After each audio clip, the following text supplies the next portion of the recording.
Hey guys, welcome back. So this is our day three of complete DBMS for placement and interview.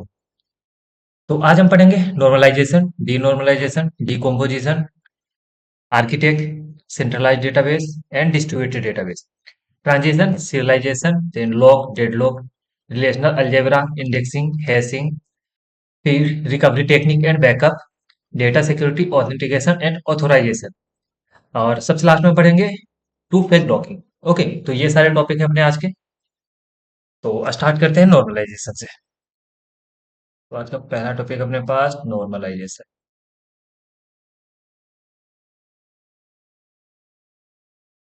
देखो topic से पता है कि data हो गया नॉर्मलाइज करना।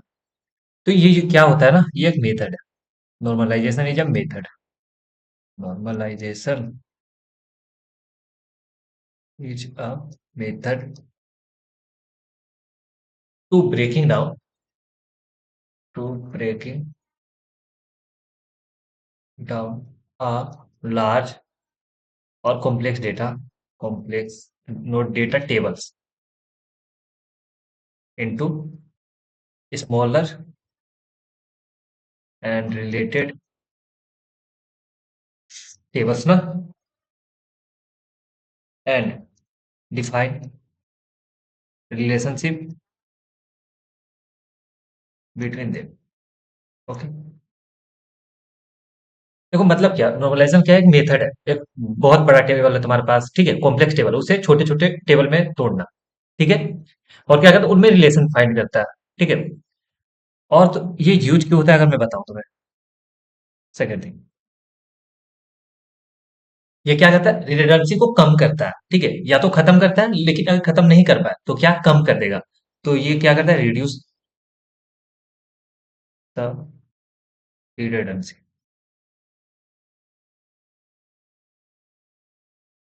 Of data in a table.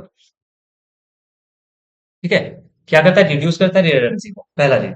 And one more thing, also remove inconsistency consistency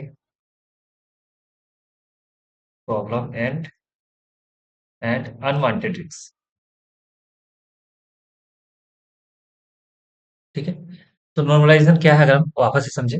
एक method है, क्या करता है, एक कॉम्प्लेक्स टेबल को स्मॉलर पार्ट में डिवाइड कर देता है। ठीक है, और ये उनमें रिलेशन क्या करता है, मेंटेन करता है। सेकेंड थिंग, ये रिडंडेंसी को कम करता है। ठीक है, एंड जो अनवांटेड रिस्क है, कंसिस्टेंसी प्रॉब्लम, उसे हटाता है। ठीक है, दो चीज। अगर इसका एडवांटेज की बात करें, एडवांटेज एडवांटेज तो पहला एडवांटेज इसका हम बोल सकते हैं, ये क्या था, डेटा इंटीग्रिटी को मेंटेन करता है। Maintain data integrity. Second thing second thing, ये क्या करता है, जो स्ट्रक्चर है, कॉम्प्लेक्स स्ट्रक्चर, उसे रिड्यूस करता है। Reduce the structure of table. Okay, third, अगर नल वैल्यू है, ठीक है, कोई कोई डेटा है ऐसे, कंप्लीट डेटा नहीं है, तो उसे क्या करता है, अवॉइड करता है। तो avoid null values, oh we can say data को, क्या स्ट्रक्चर को रिड्यूस करता है, तो अच्छे से स्ट्रक्चर में रखेगा और इसे मॉडल को दिखाता है सही से, फ्लेक्सिबल यूनिट। हम बोल सकते हैं structuring of data so that model is flexible flexible and it is easy to use. You can say easy to use.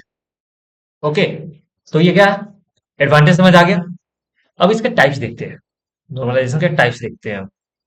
Types, तो अपने पास टाइप में है, पहला तो है 1NF, first normal form. Second है 2NF, थर्ड है 3NF, फोर्थ है अपने पास 3.5NF बोल सकते हैं, या फिर BCNF बोलते हैं उसे। BCNF या फिर बोल सकते हैं 3.5NF।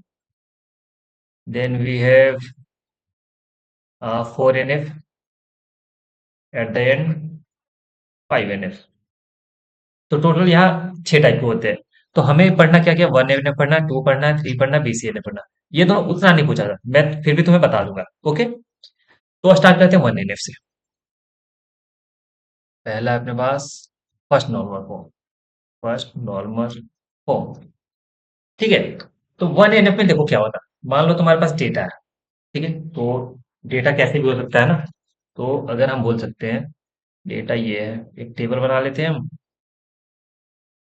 ओके, ये रहा एक टेबल। वेट, या ये मान लो एक रोल नंबर है किसी का, ये मान लो नेम हो गया, ठीक। ये रहेगा एक कोर्स के लिए और एक उसके टीचर के लिए। वेट वेट वेट, ये है कोर्स के लिए, एक टीचर के लिए। ओके, इतना कुछ है, ठीक है। ये रहा अपना डेटा। अब हम लिखते हैं, यहाँ हम लिखेंगे स्टूडेंट का रोल नंबर, अरे वेट यार, स्टूडेंट का रोल नंबर, स्टूडेंट का नेम, कोर्स और टीचर। ये अपने पास डेटा है स्टूडेंट का, ठीक है। मान लो रोल नंबर है किसी का, लिखते हैं हम, जैसे रोल नंबर है 1, 2, 3 ले लेते हैं, ठीक है। यस, हंस एंड हर्ष, ठीक है। नेम हो गया। कोर्स है किसी के पास, कोई सी पढ़ रहा, कोई C++ पढ़ रहा, ठीक है। कोई जावा पढ़ रहा और ये सी भी पढ़ रहा, ठीक है। ये C++ भी पढ़ रहा और बोल सकते हैं जावा भी पढ़ रहा, ठीक है। टीचर है, टीचर जो है ए है, बी है बोल सकते हैं, फिर यहाँ सी है, ए है बोल सकते हैं। मतलब दो टीचर पढ़ा रहे हैं अलग अलग, सी पढ़ा रहा है ए, जावा पढ़ा रहा है सी, ठीक है। तो C++ कौन पढ़ा रहा है, बी। एंड जावा कौन सा पढ़ा रहा है हमें, जावा सी पढ़ा रहा है, ठीक है। ये है कोई टीचर, सॉरी, ये एक टेबल, ठीक है। तो फर्स्ट नॉर्मल फॉर्म क्या करते हैं, जैसे ये जो डबल वैल्यू है, यहाँ जो तुम्हें डबल वैल्यू दिख रहे हैं, जैसे दो कोर्स है, यहाँ दो टीचर है, यहाँ दिखा रहा, तो ये से क्या करेगा, सिंगल सिंगल कर देता है। तो पहला अगर हम इसे डिफाइन करें फर्स्ट ने को, तो इसे हम बोल सकते हैं data must be, store in या table, in a table with row and column, ठीक है। पहले तो क्या होगा, एक टेबल होगा, टेबल में क्या, रो और कॉलम में डेटा ये स्टोर होंगे। And each column should contain individual value, ठीक है।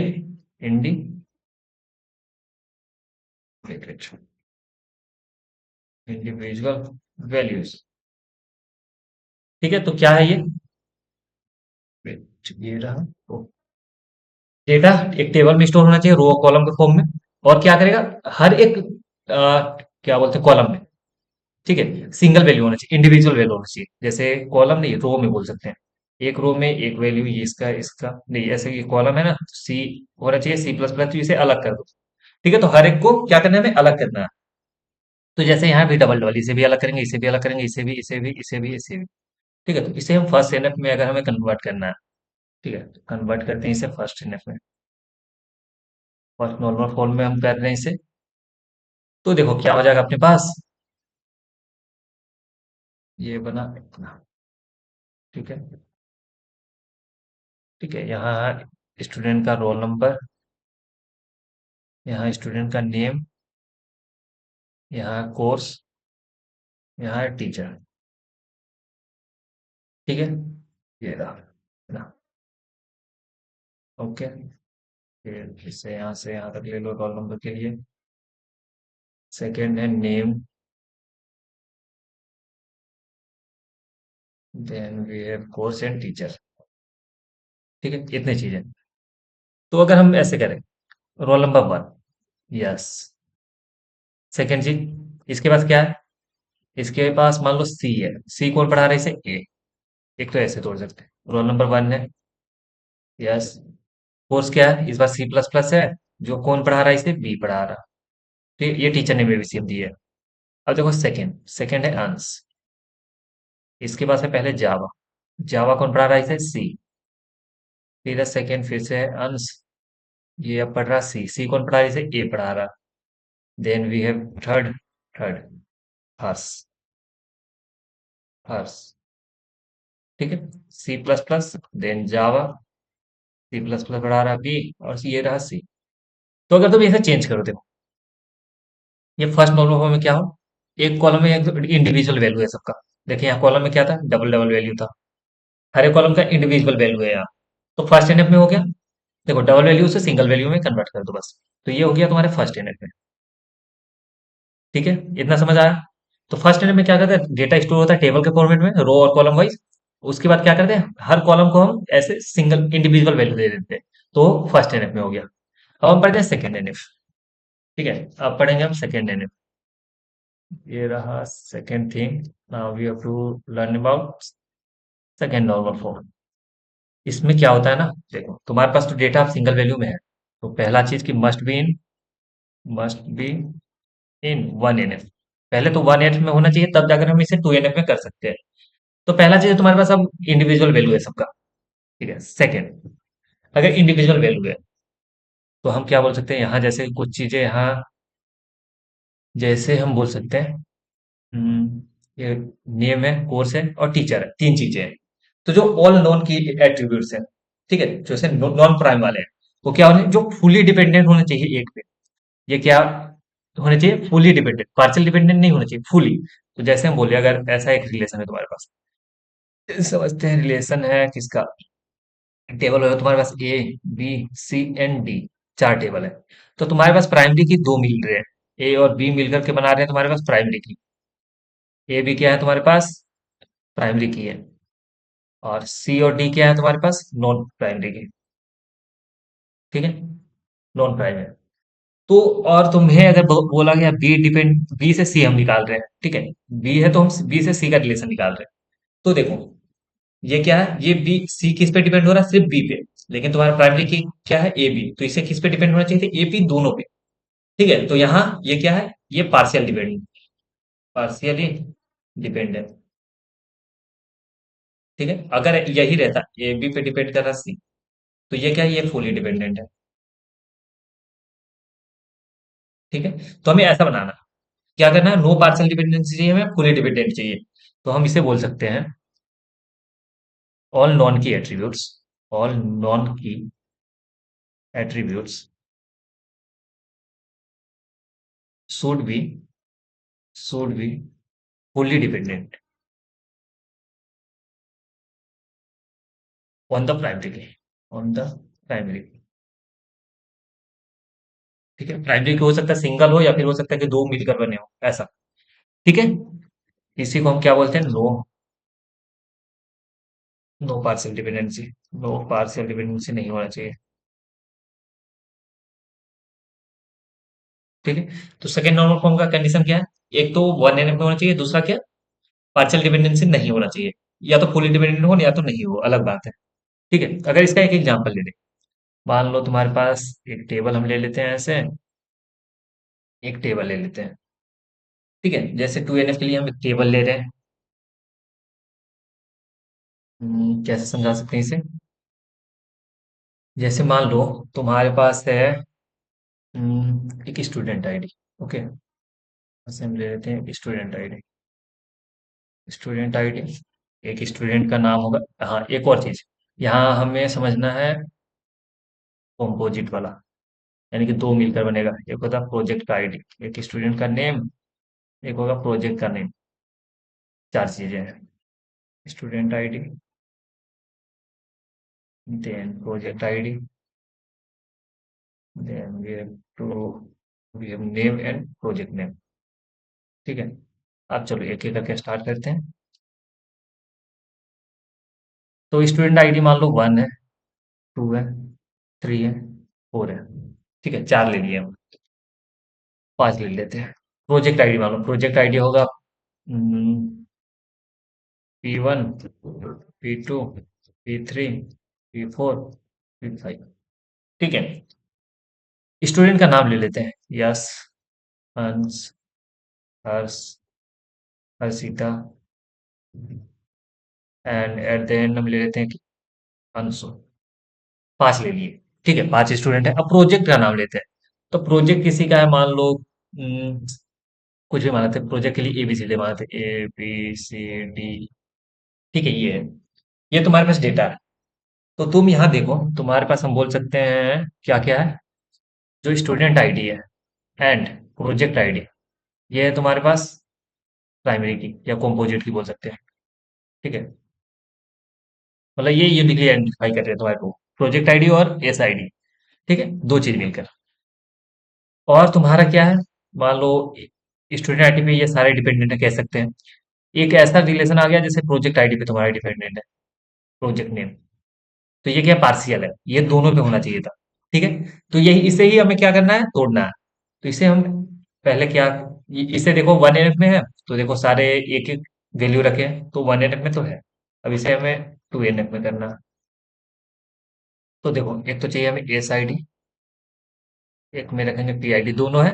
और स्टूडेंट का नेम रख लें। एक ये कंडीशन है, SID PID और नेम। तो देखो दोनों पे एक डिपेंड है, ये चलेगा। ए और बी पे डिपेंड है कौन, सी। ठीक है, तो हम बोल सकते हैं 1 2 3 4 5। वेट, या 5। उसके बाद इसका है P1, P2, P3, P4, P5। Then नाम लिख देते हैं, यस, हंस, हर्ष, हर्षिता एंड अंशु। ये है। उसके बाद देखो क्या, एक और टेबल बना दो। एक और टेबल बना दो, इसके अलावा एक और टेबल हम बनाते हैं, जिसमें क्या क्या होगा, प्रोजेक्ट आईडी ले लो। और वो किस पे था, प्रोजेक्ट नेम पे डिपेंड था। ठीक है, प्रोजेक्ट नेम भी आ गया। तो प्रोजेक्ट आईडी क्या था, P1, P2, P3, P4, P5। Project नाम था ABCD and E। ठीक है, तो यहाँ का अगर तुम कंडीशन देख रहे हो, अगर इसका कंडीशन तुम देखो, तो ये दोनों मिलकर क्या बना रहे हैं, प्राइमरी की। ये क्या है, नॉन प्राइमरी की था, नॉन प्राइमरी की। तो ये डिपेंड है किस पे, इस पे, इससे आ रहे हैं ये।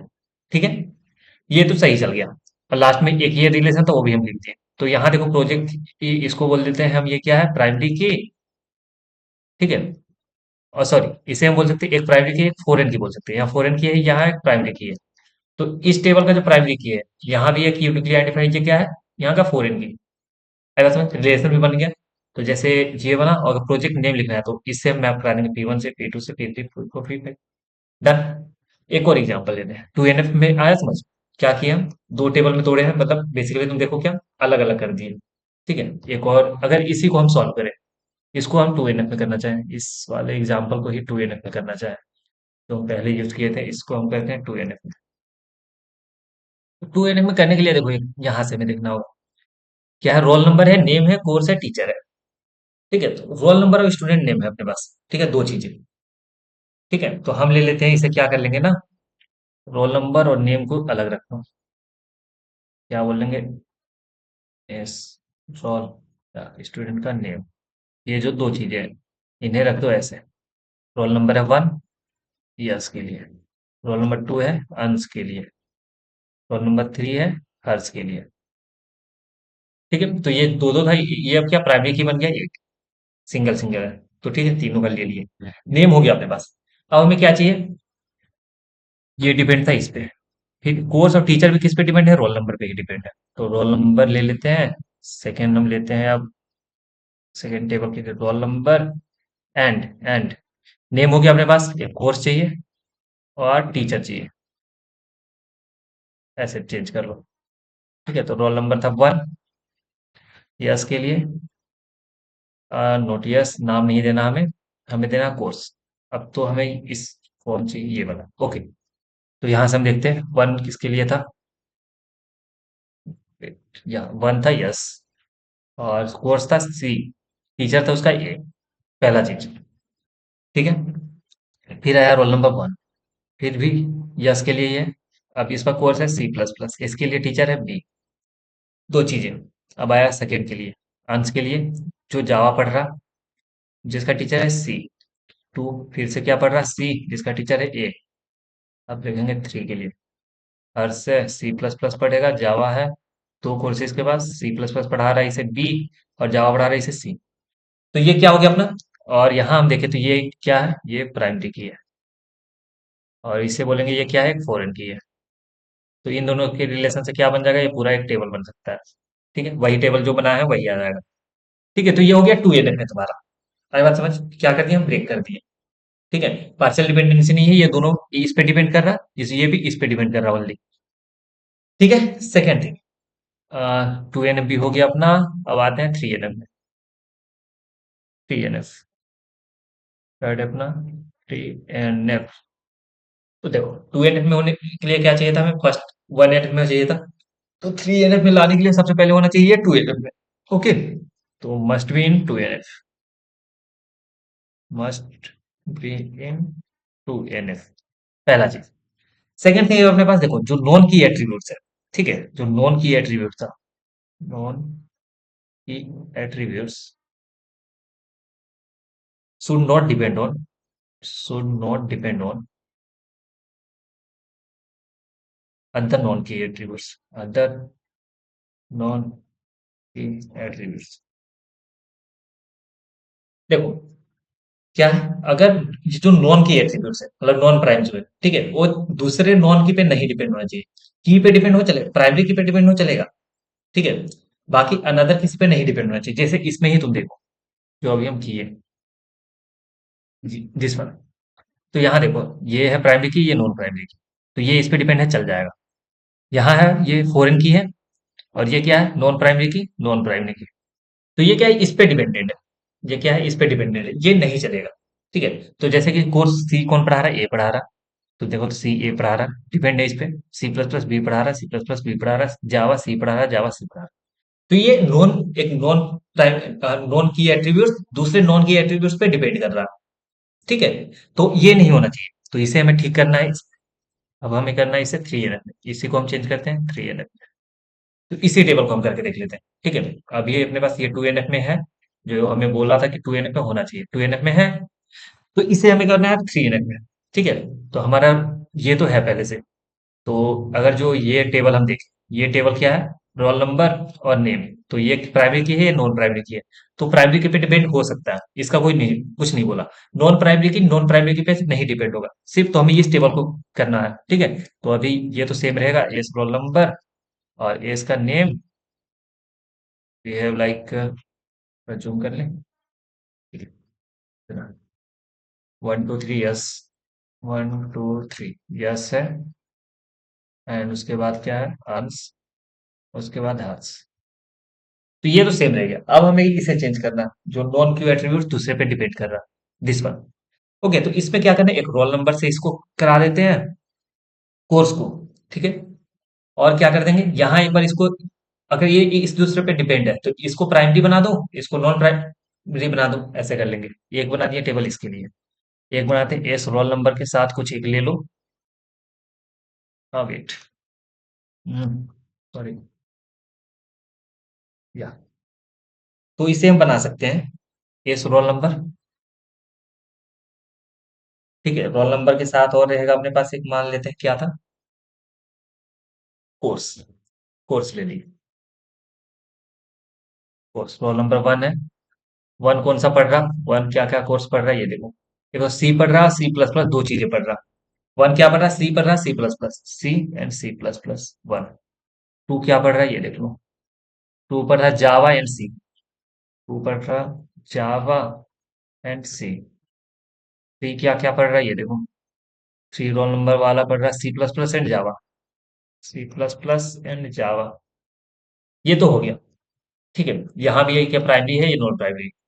तो अब कोर्स और ये बचा, course and we have another is course and teacher, teacher है।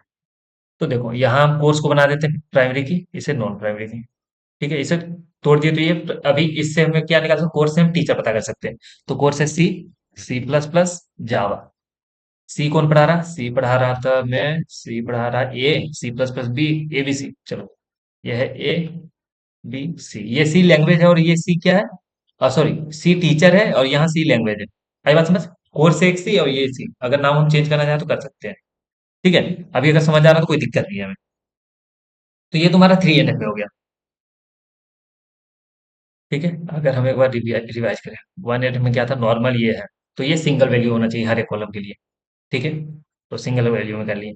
अब क्या है, पार्शियल डिपेंडेंसी नहीं होना चाहिए सेकंड एनएफ के लिए। तो और फर्स्ट एनएफ में होना चाहिए, तो फर्स्ट एनएफ में ये है, इसमें पार्शियल डिपेंडेंसी हटा दो। तो जैसे कि अगर ये दो मिल के बना रहे हैं तो एक हटाना है, तो रोल नंबर अलग कर दिए और बाकी तीन को अलग कर दिए। ठीक है। उसके बाद हम थ्री एनएफ में करने के लिए टू एनएफ चाहिए, टू एनएफ में है अपने पास। और इसमें क्या चाहिए था हमें, कि एक नॉन की एट्रीब्यूट्स दूसरे नॉन की एट्रीब्यूट्स पे डिपेंड नहीं होना चाहिए, ये भी हम सब अलग अलग कर दिए। थ्री एनएफ तो हो गया। अब अपने पास है बीसी एनएफ, 3.5 एनएफ जिसे बोलते हैं। या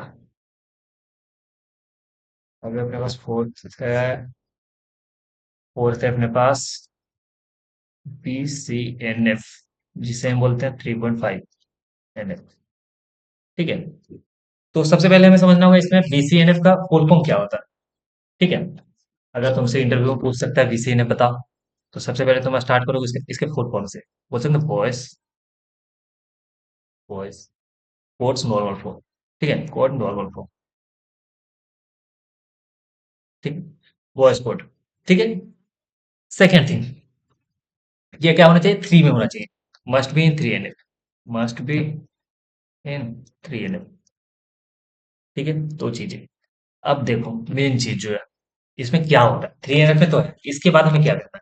क्योंकि देखो अब उसमें पार्शियल डिपेंडेंसी भी नहीं है, सिंगल वैल्यू है सबके पास, एंड एक नॉन की एट्रीब्यूट दूसरे पे डिपेंड नहीं कर रहा।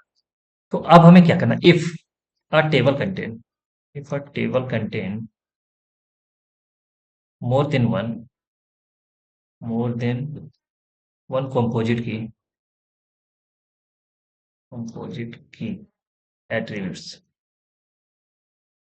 ठीक है, if a table contain more than one composite key attributes of both, wait a second, if a table contain more than one composite key. ठीक है, एक से ज्यादा कंपोजिट की रखा है। ठीक है। वेट, ये नहीं होगा, हम बोल सकते हैं या if a table contain more than one composite key, and should be should be possible the one attributes of both composite are match. तो बीसी ने क्या है, अगर टेबल में क्या है, मोर देन वन कंपोजिट की, क्या बोल सकते हैं, मोर देन वन कंपोजिट। ठीक। And should be possible that one attributes of both. ठीक है, one attributes of both composite key are matched. अगर हम टेबल बनाए तो दोनों जगह एक चीज है। जैसे मैं एक एग्जांपल एक बता दूं तो पहले, एक मान लो ये एक टेबल बना लो, तब तुम्हें समझ आएगा। एक टेबल बनाते हैं, जैसे हम, जैसे ये है, हम बोल सकते हैं एग्जाम कोड, एक बोल सकते हैं हम उसका नेम, एक होता है पी कोड, एक मान लो कितना आवर का है। ठीक है। ठीक है, कोई एग्जाम है। ठीक है, कोई एक ये प्रोजेक्ट बता सकते हैं। ठीक है, उसमें कितना टाइम लगा आवर बता सकते हैं, उसका नाम बता सकते हैं। ठीक है, जैसे ई कोड है तो E1 ले लो, टू ले लो, E3 ले लो, E4 ले लो, नेम ले लो यस, देन यसिका, अंश, फिर हम ले सकते हैं अंशिका। ठीक है, और ले लेते हैं एक दो, E5, एक लेते हैं हर्ष। ठीक है, पांच ले लिए। देखो पी कोड में क्या होता है ना, मान लो जैसे ले लो, इसके लिए P2 ले लिए, कुछ भी ले सकते हैं, P5, P6, then P2 again, then P5। ठीक है। चलो एक और ले लेते हैं, जैसे P4 होगा, एक और लेते हैं जो दोनों पे डिपेंड कर रहा है, वरना ये प्राइमरी की बन जाएगा। ठीक है, तो E4 एक और है, E4 है अपने पास हर्षिता, हर्षिता। ठीक है, तो एक लिए हम P2, P5, P6, फिर से P2 ले लिए, P5 ले लिए, और अगेन P5 ले लेते हैं। ठीक है, ऐसे मतलब ये प्राइमरी की एक ना बने, दो मिलकर ये कॉम्पोजिट की बना है। ठीक है, दोनों मिलकर इसे आइडेंटिफाई करें। यहाँ मान लो कुछ आवर लग रहे हैं, जैसे यहाँ 50 आवर लग रहे हैं, 60, 30, 40, 50, 90 आवर्स, कुछ भी हो सकता है। ठीक है, तो समझने के लिए ये मानो। तो तुम्हारे पास अभी क्या है, अगर तुम कॉम्पोजिट की बात करो, ई कोड और P code, we have you E code and P code.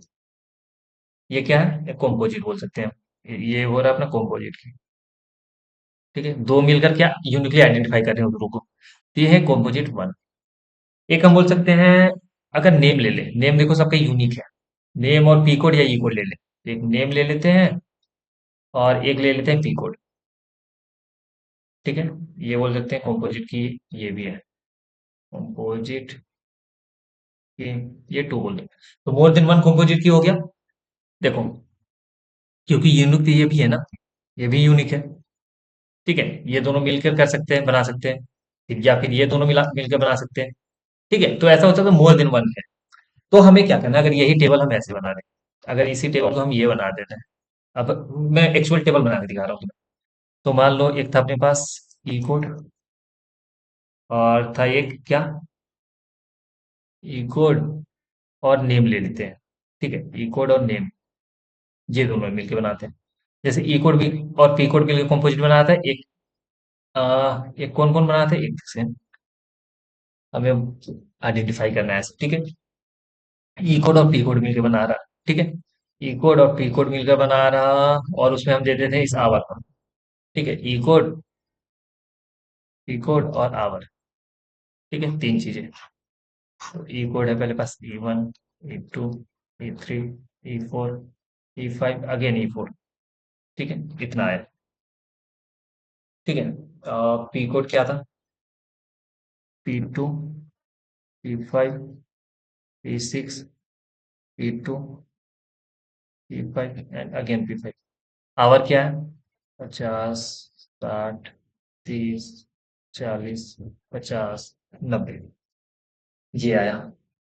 ठीक है, ये रहा क्या है, ई कोड लिख लिए और पी कोड लिख लिए, देन आवर, तीन चीज। अब हमें नेम दिया लाना है। तो नेम हम किसके हेल्प से ला सकते हैं। एक तो ये था, नेम अकेला आ सकता है, ई कोड लेकर के आ जाओ। ठीक है, या फिर पी कोड लेकर के आ जाओ। तो हम नेम और पी कोड को रखते हैं, नेम और पी कोड को बना रहे हैं। यहाँ पे बना है कंपोजिट की ई कोड और पी कोड को। यहाँ पे बना है ई कोड और पी कोड मिलकर के ये बन रहा। ये है composite key C one. C to के लिए हम बना देते हैं ई कोड, जैसे पी कोड तो दोनों में है, पी कोड दोनों में है। ठीक है, तो एक नेम लेते हैं, ई कोड लेते हैं। यहाँ पे हम ले लेते हैं ई कोड एंड नेम। ठीक है, तो ई कोड क्या क्या था, ई वन था, ई टू था, ई थ्री था, ई फोर था, चार ही था। नेम ले लिए यस, रसिका एंड अंश, अंशिका एंड चार हो गया ना।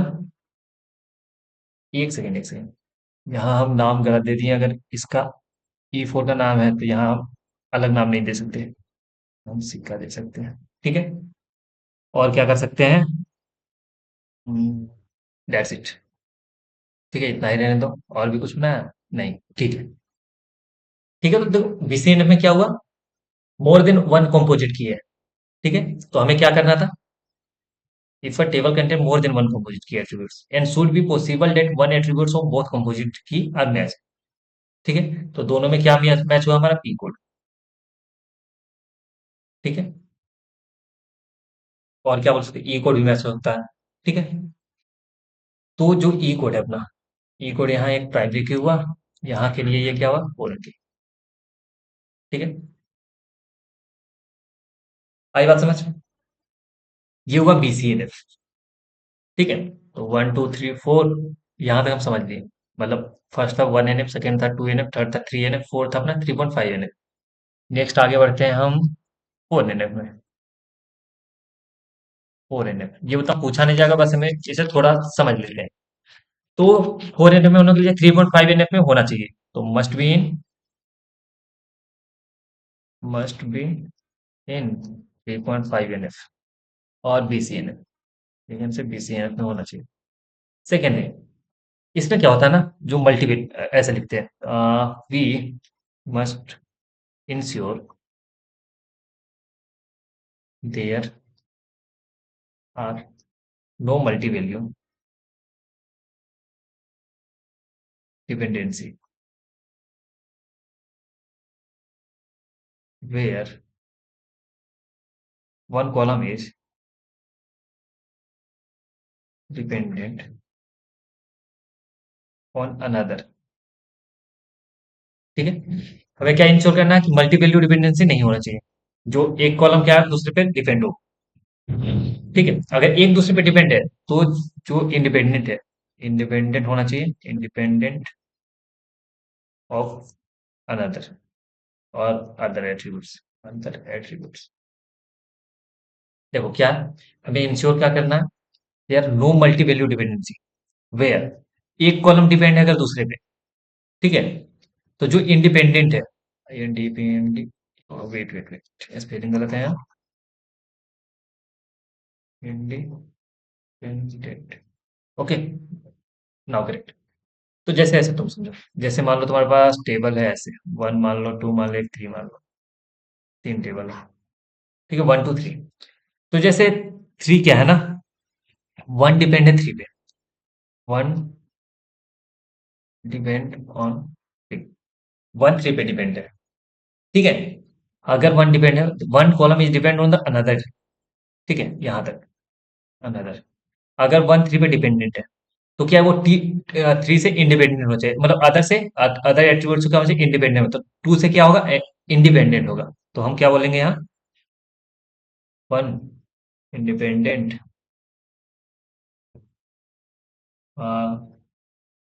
On to.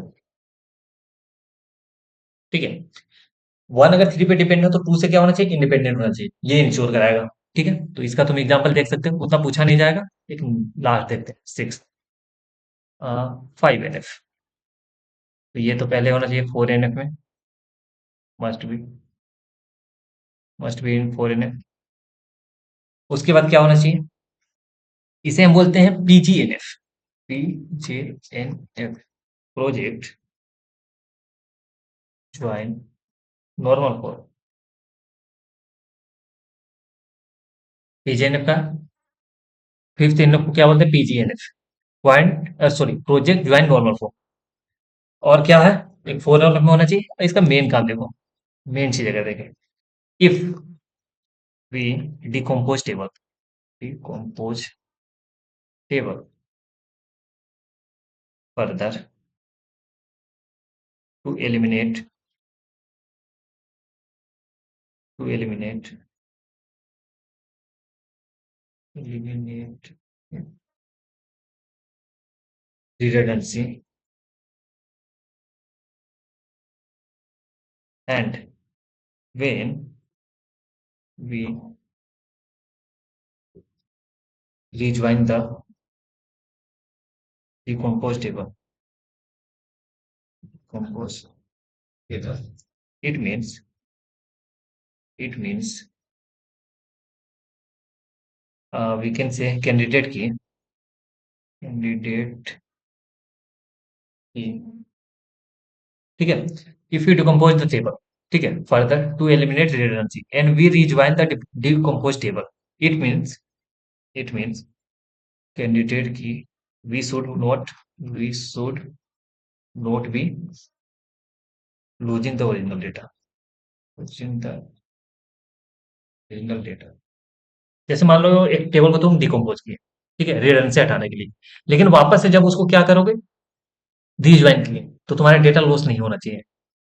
ठीक है, आई बात समझ, तो ये है फिफ्थ एनएफ।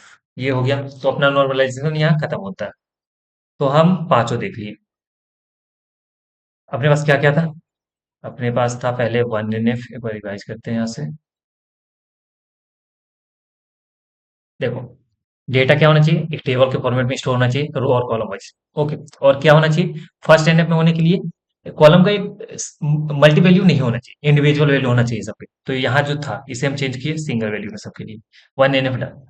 सेकेंड एनएफ में करने के लिए क्या चाहिए हमें, सेकेंड एनएफ में पार्शियल डिपेंडेंसी नहीं चाहिए। ठीक है, पूरा डिपेंड हो कॉम्पोजिट की पे। तो यहाँ रोल नंबर अलग लिए और नेम, और रोल नंबर, कोर्स और टीचर यहाँ लिए। तो यहाँ का प्राइमरी की यहाँ फॉरन की बना।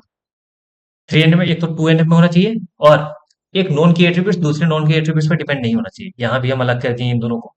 ठीक है, नेक्स्ट अपना four N F, four N F के लिए हम यहाँ देखते हैं, और सॉरी 3.5 एन एफ, ये था 3.5 एन एफ, यहाँ आ जाओ। Okay, B C N F, इसको हम बोलेंगे वॉइस कोड। ठीक है। अगर एक मतलब जो टेबल है अगर एक से ज्यादा कंपोजिट की क्या कर रहा है कंटेन कर रहा, तो हमें क्या कर रहा, एक से ज्यादा है कंपोजिट की, तो उसे हमें एलिमिनेट करना। देखो यहाँ, तो जैसे ई कोड और पी कोड था, ठीक है, यहाँ हम दोनों की मिलाकर एक कर दिए, एक हम सिर्फ एक लिए। पी कोड यहाँ दोनों जगह क्या हो जाएगा, सेम हो जाएगा। नेक्स्ट है 4 NF में, ये क्या होना चाहिए, पहले तो 3.5 में होना चाहिए। एंड सेकेंड, मल्टीपल डिपेंडेंसी है, तो एक अगर दूसरे पे डिपेंड है तो तीसरे वाले से क्या होना चाहिए, इंडिपेंडेंट होना चाहिए। ठीक। फिफ्थ में क्या है, अगर तुम डिकम्पोज कर रहे हो उसके बाद वापस से उससे ज्वाइन करो तो तुम्हारे डेटा लॉस नहीं होना चाहिए। तो पांचों हो गया कंप्लीट। नेक्स्ट, अब हम पढ़ते हैं नेक्स्ट अपना नॉर्मलाइजेशन के बाद डी नॉर्मलाइजेशन। ओके, अब हम पढ़ेंगे डी नॉर्मलाइजेशन। ठीक है। नेक्स्ट है मेरे पास D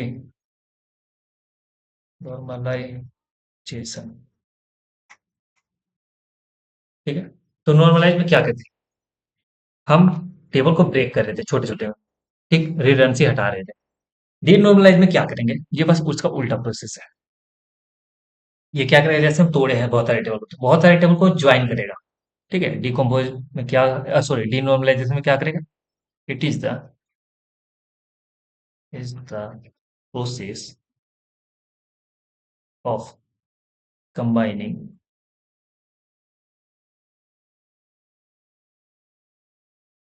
multiple related table into a single table to improve the table performance। बस उसका उल्टा है, हम वहां तोड़ रहे थे, यहाँ हम ज्वाइन कर रहे हैं। ठीक है। सेकेंड, हाँ वे हम क्या बोल सकते हैं, देखो पहला चीज तो हुआ कि ये क्या है, प्रोसेस है combining multiple related table into a single table. पहला चीज, इंप्रूव करता है टेबल के परफॉर्मेंस को। ये ओपोजिट हो नॉर्मलाइजेशन के, ये तो हमें पता है। अब हम बोलेंगे नेक्स्ट, एक और पॉइंट देखते हैं, एक और पॉइंट देखते हैं in D normalization. D normalization, we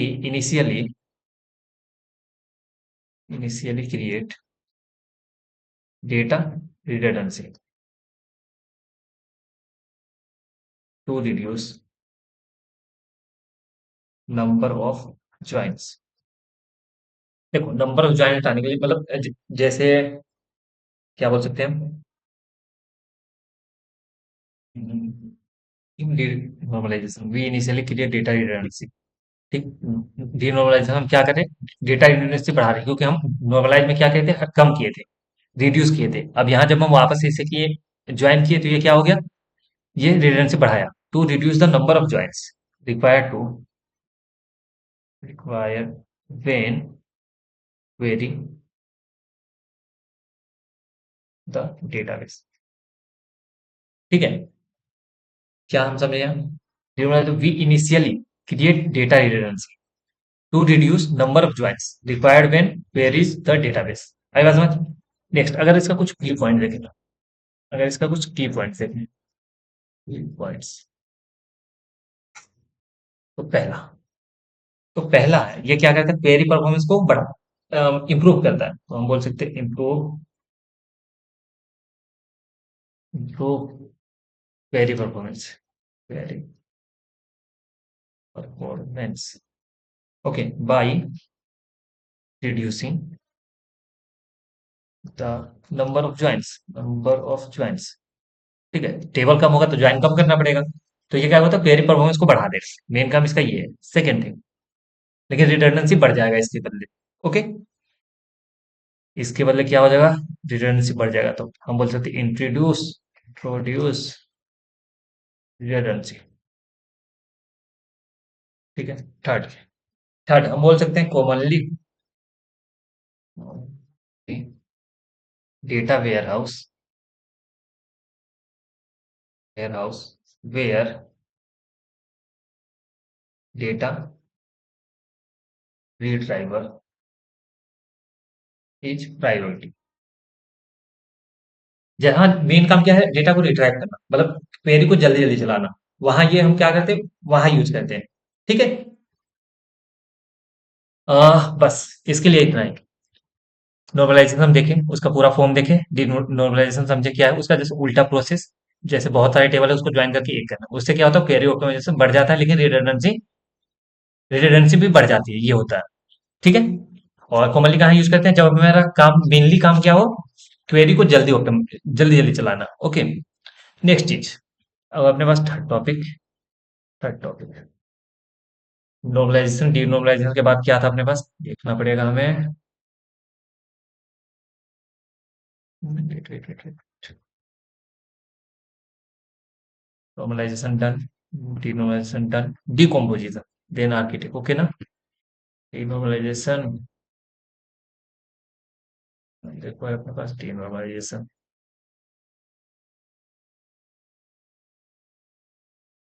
आ जाओ, सॉरी, डीकम्पोजिशन। डीकम्पोजिशन। ठीक है, ये रहा। अभी डीकम्पोजिशन हमें पढ़ना है। तो देखो डीकम्पोजिशन क्या है, पहले हम समझते हैं क्या है decomposition. Decomposition of relation is nothing but process of breaking, process of breaking a large relation, relation या टेबल बोल लो, table, large table into two और मोर, स्मॉलर रिलेशन, और we can say tables, to eliminate to eliminate redundancy, anomalies, anomalies, and ensure normalization। देखो क्या है decomposition, क्या है, वेट, ऐसे करते हैं। ओके। डिनो सॉरी डिकम्पोजिशन। ठीक है, हम पढ़ रहे हैं डिकम्पोजिशन।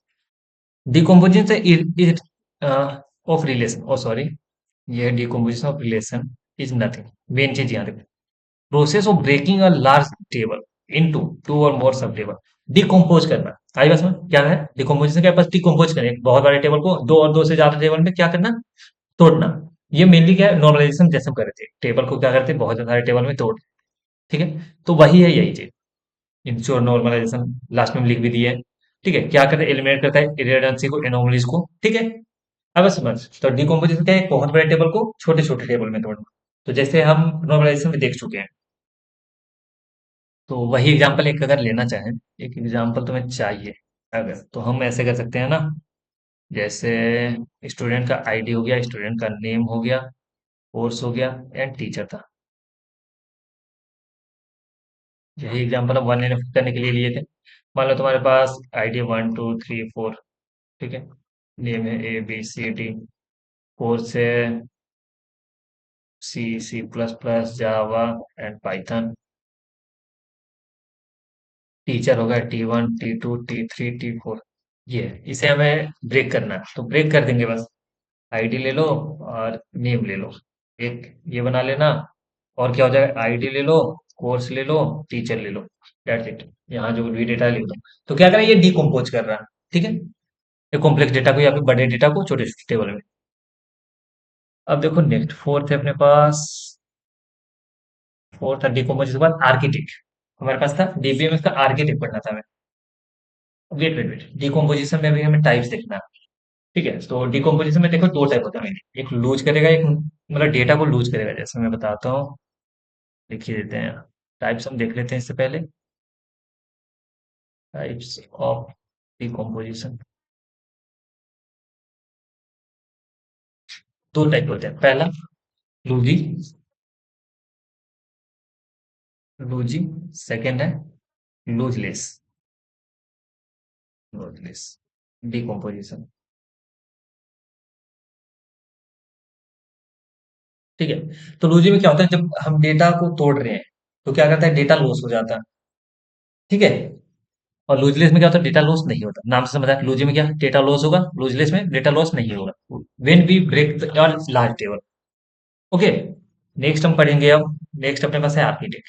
नेक्स्ट अपने पास आर्किटेक्ट, डीबीएमएस आर्किटेक्ट। ठीक है। तो आर्किटेक्ट में देखो अपने पास क्या क्या है। पहले हम आर्किटेक्ट समझते हैं, फिर हम समझेंगे इसके टाइप्स। तीन टाइप है। ठीक है। तो आर्किटेक्ट क्या है ना, the design of, the design of a DBMS depends on its architect. Okay, and it can be centralized, centralized or decentralized. ठीक है। The design of DBMS depends on इस आर्किटेक्ट। ठीक है। डीबीएमएस का डिजाइन किस पे डिपेंड करता है, आर्किटेक्ट पे, जो सेंट्रलाइज हो सकता है या फिर डिसेंट्रलाइज हो सकता है। It defines how user how users interact with interact with a database system, and how data is managed and access। बस ये टाइप बता रहा है कैसे ये मैनेज या एक्सेस करेगा। ठीक है। तो मेनली अगर हम देखें इसको क्या बोल रहा है, the design of it DBMS. ठीक है। The design of a DBMS depends on architect and it can be centralise और डिसेंट्रलाइज। ठीक है, कुछ भी हो सकता है। It define how user interact with the database. ये क्या करता है, डिफाइन करता है हमें कि डेटाबेस कैसे, मतलब सॉरी, यूजर कैसे इंटरेक्ट करता है डेटाबेस से। ओके। और कैसे इसे मैनेज करा, कैसे एक्सेस करा, तो वही टायर वाइज होता है। जैसे हम इसका टाइप्स बताएं तो टाइप्स तो तीन होता है। एक तो first tier, second tyre, third है थ्री टायर।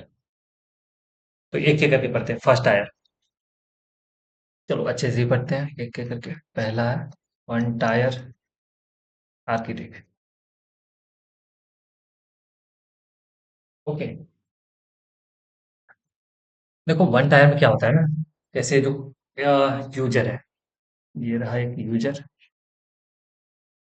ये क्या करेगा, सीधा डायरेक्ट डायरेक्ट इंटरेक्ट करेगा विथ डेटाबेस। जो लोकल सिस्टम होगा, इसलिए लोकल सिस्टम है तो ये डायरेक्ट कर पा रहा। तो यहाँ मान लो कि लोकल सिस्टम से जो तुम डायरेक्ट डेटा इंटरेक्ट कर रहे हो या फिर ले रहे हो दे रहे हो जो भी कर रहे हो। ठीक है, तुम्हारा डेटाबेस क्या है, जो लोकल मेमोरी है तुम्हारा उसमें है।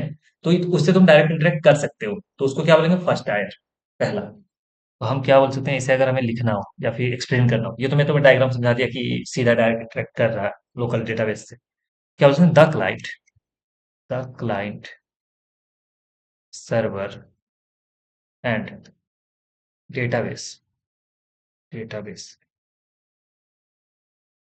Are all on the same system, are all on the same machine और सिस्टम, एनीथिंग मशीन। ठीक है। अगर एक ही है, मतलब लोकल तुम्हारा होना चाहिए सेम। ठीक है। In this architect in this architect in this architect ठीक है, directly directly interact with interact with database. ठीक है। तो मान लो क्लाइंट सर्वर और डेटाबेस जो है सब एक ही सिस्टम पे हो, मतलब एक ही मशीन पे चल रहा है, मतलब लोकल। ओके। और क्या बोल सकते हैं, ये यूज कहाँ था, एक और पॉइंट अगर हम देखें, database database design and and programmers, sorry, designer and programmers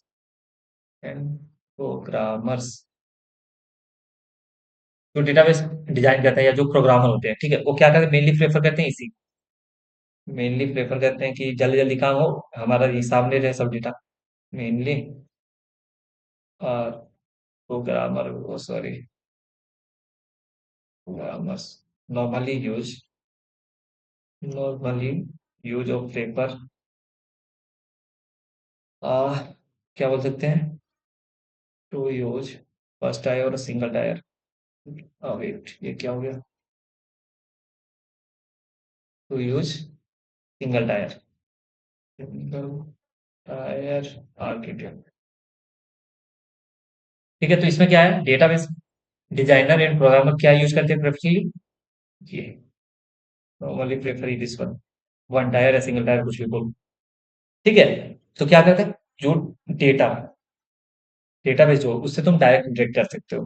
ठीक है, तो जो क्लाइंट सर्वर और जो भी डेटाबेस है सब एक सिस्टम पे होगा। ठीक है, लोकली। सेकेंड, सेकेंड है अपने पास टू टायर।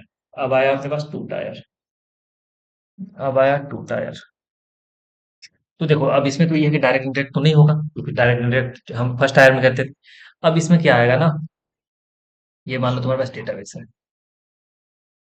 डेटाबेस है, ठीक है, और यहाँ यूजर है, यूजर को इंटरेक्ट करना है। फर्स्ट टाइम में तो डायरेक्ट इंटरेक्ट कर सकता था, लेकिन अब नहीं कर पाएगा। अब यूजर एक एप्लीकेशन चाहिए उसे, यूजर जो भी करेगा एप्लीकेशन करेगा, बीच में एक और चीज आएगा एप्लीकेशन। ठीक है, और ये यहाँ से लेन देन करेगा डेटा का। ठीक है, एप्लीकेशन डेटाबेस को इंटरेक्ट करेगा, से इंटरेक्ट करेगा। ठीक है, आई बात समझ। तो ये रहा सर्वर, और ये है क्लाइंट, क्लाइंट साइड। तो क्लाइंट क्या कर रहा है, यूजर क्या पहले एप्लीकेशन के पास देगा, एप्लीकेशन इसे डेटा मांगेगा, डेटा यहाँ से फेच करके ला के देगा। ठीक है, तो एक्सेस कैसे हो रहा, ठीक है, दो टायर में एक बीच में आ गया क्या अपने पास एप्लीकेशन। ठीक है, तो हम यहाँ बोल सकते हैं टू टायर में, two tier in this architecture must have an application through which the database can be accessed. Okay, here client is directly access, client no. Here client directly in this architect must have an application, ठीक है, through which the database can be accessed. Here client, we can say, can't directly we can say interact with database। भाई बात समझ। ठीक है, तो क्या चाहिए यूजर को, तुम्हें चाहिए, अच्छा क्लाइंट नहीं यूजर बोल लेते हैं हम, यहाँ कहाँ था क्लाइंट की जगह यूजर, यूजर यहाँ से डायरेक्टली इंटरेक्ट नहीं कर सकता आप। आई बात समझ। तो टू टायर में ये था। ठीक है, एक एप्लीकेशन चाहिए, लेयर चाहिए, जो यूजर एप्लीकेशन को बोलेगा, एप्लीकेशन फिर इंटरेक्ट करेगा। ठीक है, अब आया अपने पास थ्री टायर, ये थ्री टायर आर्किटेक्ट। ठीक है, तो थ्री टायर में देखो अब क्या होगा, एक तो एप्लीकेशन था, अभी देखो जैसे था एक यूजर, एक था अपने पास क्या, एप्लीकेशन जो था वो, इस बार एप्लीकेशन दो टाइप का होगा, एप्लीकेशन ये होगा क्लाइंट साइड का, और एक होगा एप्लीकेशन, ये होगा सर्वर साइड का। ठीक है, और यहाँ होगा अपना मेन डेटाबेस। तो अब यहाँ पहुंचने के लिए, डेटाबेस से इंटरेक्ट करने के लिए दो लेयर आ गया। ठीक है, ये है सर्वर साइड और ये है अपना क्लाइंट साइड, ये है क्लाइंट साइड। ठीक है, भाई बात समझ, ये ऐसा हो गया। क्या यूजर पहले क्या बोलेगा, क्लाइंट साइड वाले एप्लीकेशन को बोलेगा, ये क्लाइंट साइड वाले सर्वर साइड वाले को बोलेगा, देन यहाँ से डेटाबेस क्रिएट होगा और ऐसे आएगा डेटा। आई बात समझ। तो ये क्या लंबा प्रोसेस, थ्री टायर में क्या हो गया, यूजर डायरेक्टली तो कर ही नहीं पा रहा है, एप्लीकेशन को देगा, एप्लीकेशन दूसरे एप्लीकेशन को दे रहा है, देन डेटाबेस से इंटरेक्ट कर पा रहे हैं। ठीक है, अच्छा नहीं नहीं नहीं, यहाँ से क्लाइंट तो, क्लाइंट जो था डायरेक्ट कर पा रहा था, क्लाइंट अब डायरेक्ट नहीं कर पा रहा, तो ये लाइन तो अपना सही था जो पहले हम लिख रहे थे, यार client directly interact with database, client कर सकता है, यूजर नहीं कर पा रहा लेकिन क्लाइंट साइड कर ले रहा। क्लाइंट अगर कर पा रहा, क्योंकि ये क्लाइंट साइड है ना पूरा, तो क्लाइंट कर पाएगा, यहाँ नहीं कर पाएगा। यहाँ बोल सकते हैं client can't directly interact with database. ठीक है, आई बात समझ। तो ये हुआ अपना आर्किटेक्ट खत्म, डीबीएमएस का आर्किटेक्ट खत्म। अब हमें था इसमें, हम एक चीज देखिए, डेटाबेस यहाँ आ जाओ। कहाँ था आर्किटेक्ट का, हम देखे थे। ये कह रहा है डिपेंड करता, the design of architect depends on architect and it can be centralise और डिसेंट्रलाइज। यहाँ दो चीजें होती हैं, हमें ये देखना है सेंट्रलाइज और डिसेंट्रलाइज डेटाबेस क्या होता है। ठीक है, आया समझ। डीबीएमएस आर्किटेक्ट क्या था, the design of DBMS depends on its architect and it can be centralized or decentralized anything, it depends how user interact with the database। Architect क्या बताता है, डिजाइन सॉरी डेटाबेस से कैसे इंटरेक्ट करता है user. ठीक है, उसके बाद हम तीनों टायर देखें। नेक्स्ट हम देखेंगे, सेंट्रलाइज, सेंट्रलाइज डेटाबेस। ओके,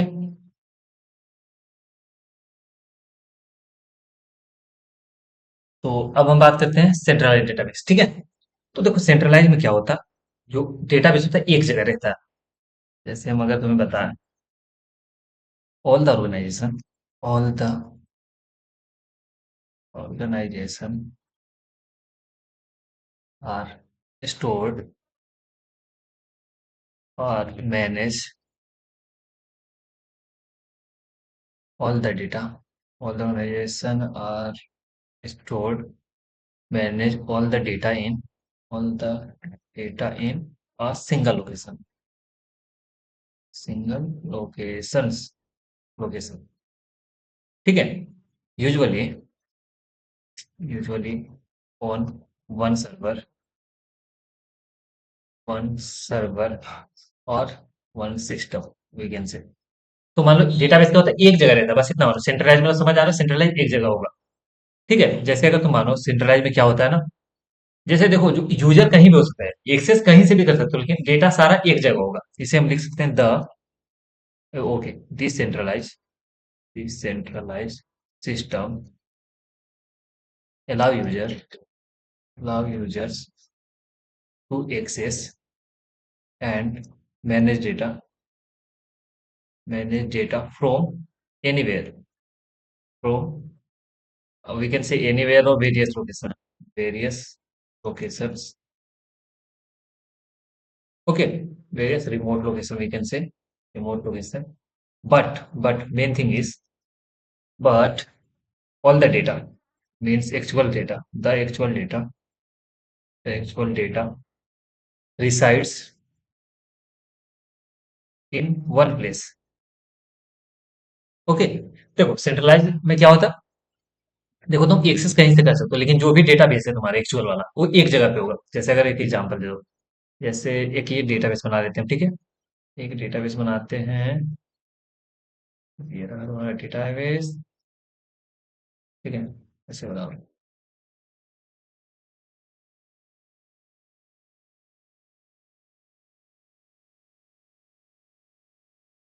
ये ये ये मान लो तुम्हारा डेटाबेस है। ठीक है, तो थोड़ा छोटा कर देते हैं, ये एक डेटाबेस। ठीक है, ये है डेटाबेस यार, ये डेटाबेस है तुम्हारा। ठीक है, और कौन सा डेटाबेस है, सेंट्रलाइज, सेंट्रलाइज। ये सारा डेटा है हमारा। मान लो एक बैंक का ये है ना सिस्टम, एक मान लो डिपॉजिट कर रहा, user one, user one deposit कर रहा कहाँ से, पुणे से। एक मान लो क्या कर रहा, एक बैलेंस चेक कर रहा, बैलेंस चेक। ये कहाँ से कर रहा, ये है यूजर टू तुम्हारा, ये कर रहा तुम्हारा दिल्ली से। एक कोई यूजर है, ये क्या कर रहा, विड्रा कर रहा, ये कहाँ से कर रहा, रांची से। ठीक है, ये है यूजर थ्री तुम्हारा। तो देखो यूजर कहीं भी हो सकता है, वेरियस लोकेशन पे। ठीक है, लेकिन डेटा तुम्हारा कहाँ सारा एक जगह है। ठीक है, सेंट्रलाइज। भाई बस समझ, तो ये हो गया सेंट्रलाइज। डिसेंट्रलाइज में क्या होता है, अब हम बात करते हैं डिसेंट्रलाइज। ठीक है, चलो अब हम बात करते हैं डिसेंट्रलाइज डेटाबेस की। सेकेंड है डिसेंट्रलाइज डेटाबेस। ओके, और डिसेंट्रलाइज नहीं तो हम बोल सकते हैं इससे डिस्ट्रीब्यूटिव। ओके, इसे हम बोल सकते हैं डिस्ट्रीब्यूटेड। मतलब क्या है, बहुत सारी जगह होगा। तो क्या होता है ना, डेटा स्टोर होता है in distributed distributed database. Data is stored across multiple physical location।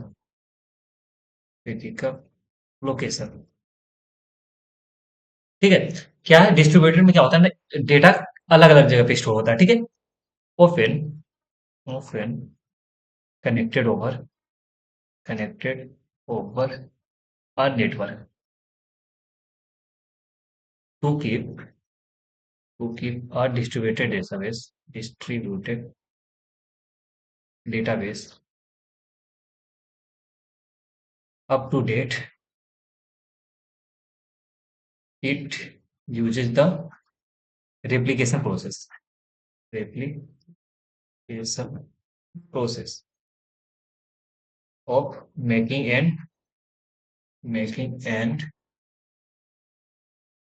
monitoring, oh sorry, maintaining copies of data across multiple database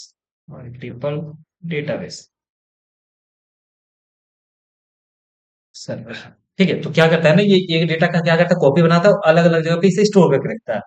ठीक है, तो देखो इसका फायदा क्या है कि तुम्हें एक लोकेशन से नहीं मिल रहा है डेटा। ठीक है, या फिर तुम्हारे पास बहुत बड़ा डेटा है तो तुम अलग अलग जगह रख सकते हो। ठीक है, और तुम इससे क्या करोगे, डिस्ट्रीब्यूटर से तुम्हारा डेटा अलग अलग जगह है तो तुम्हें ये नहीं डर होगा कि तुम्हारा डेटा, मतलब एक कोई फोल्डर है तो तुम्हारा डेटा चला जाए।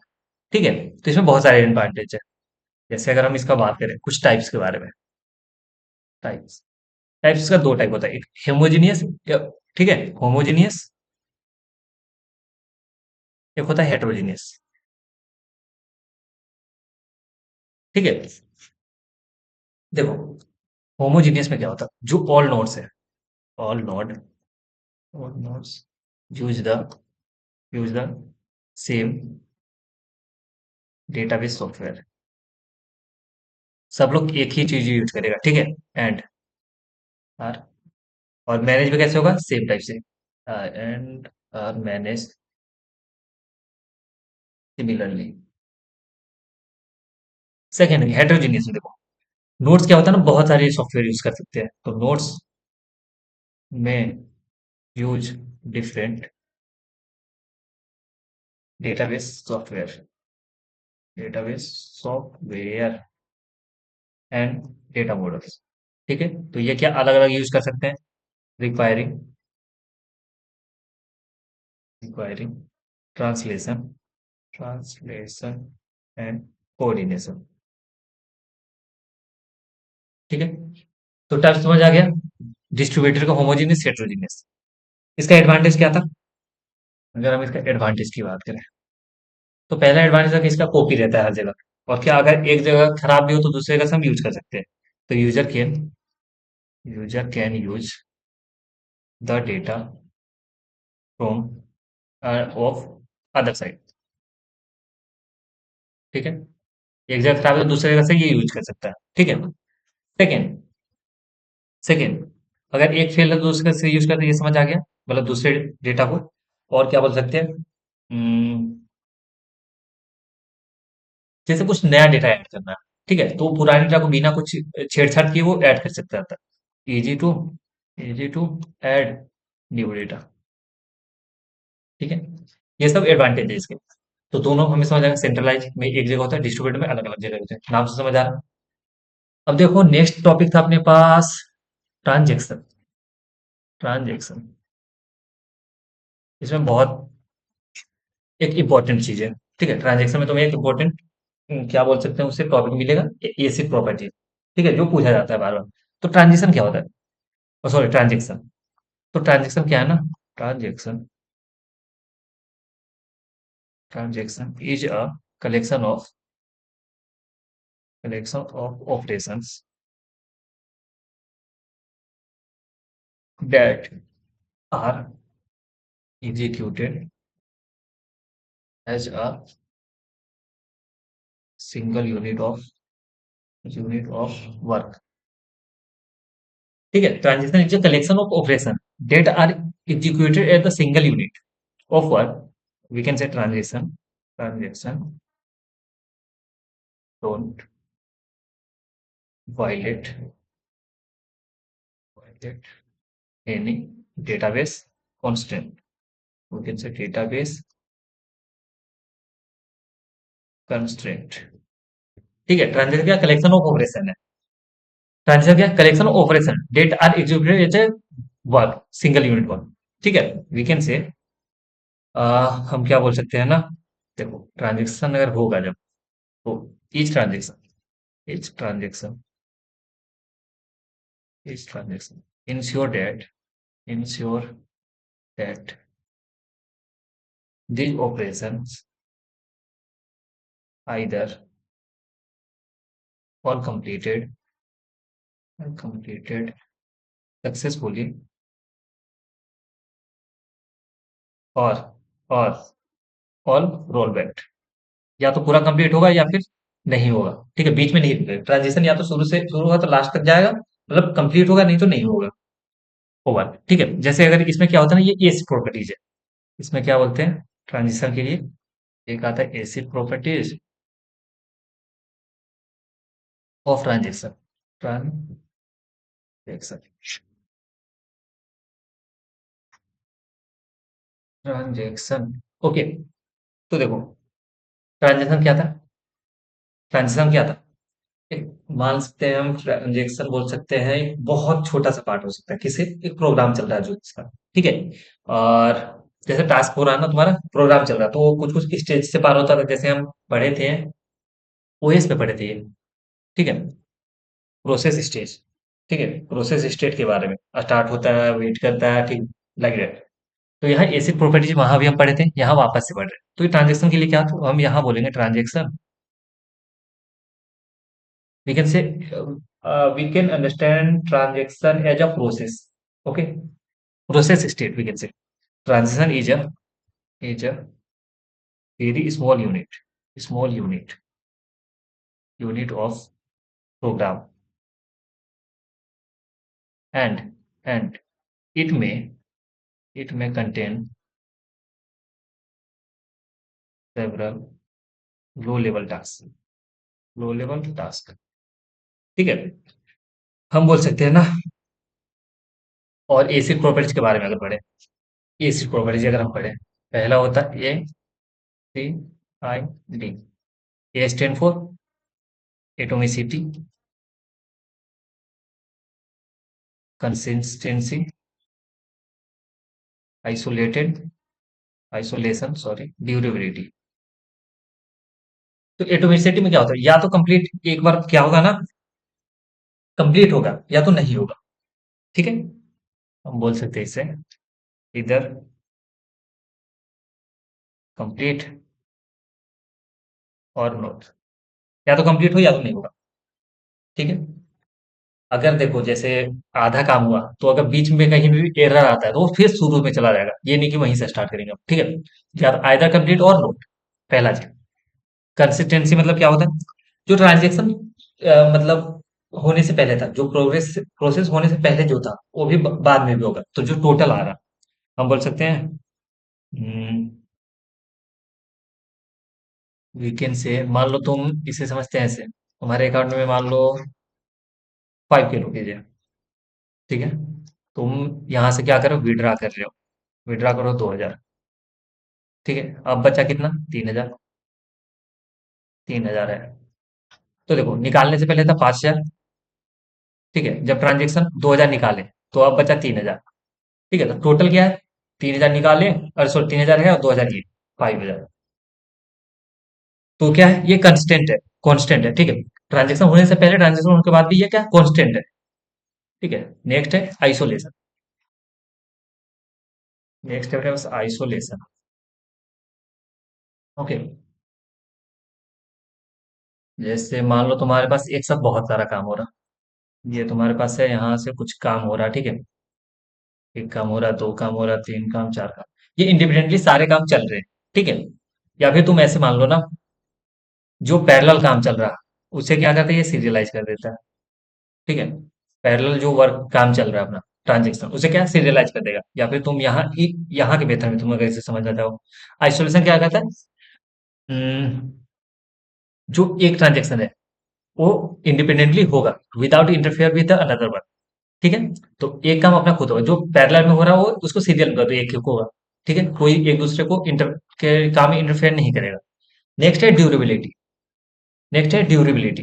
ड्यूरेबिलिटी में क्या है, जो अगर तुम एक काम किए, क्या है, तो अगर तुम एक काम किए वो क्या परमानेंट होना चाहिए। अगर तुम एक मतलब काम कर रहे हो, कुछ अगर, क्या बोल सकते हैं, कुछ परफॉर्म कर रहे हो, परफॉर्म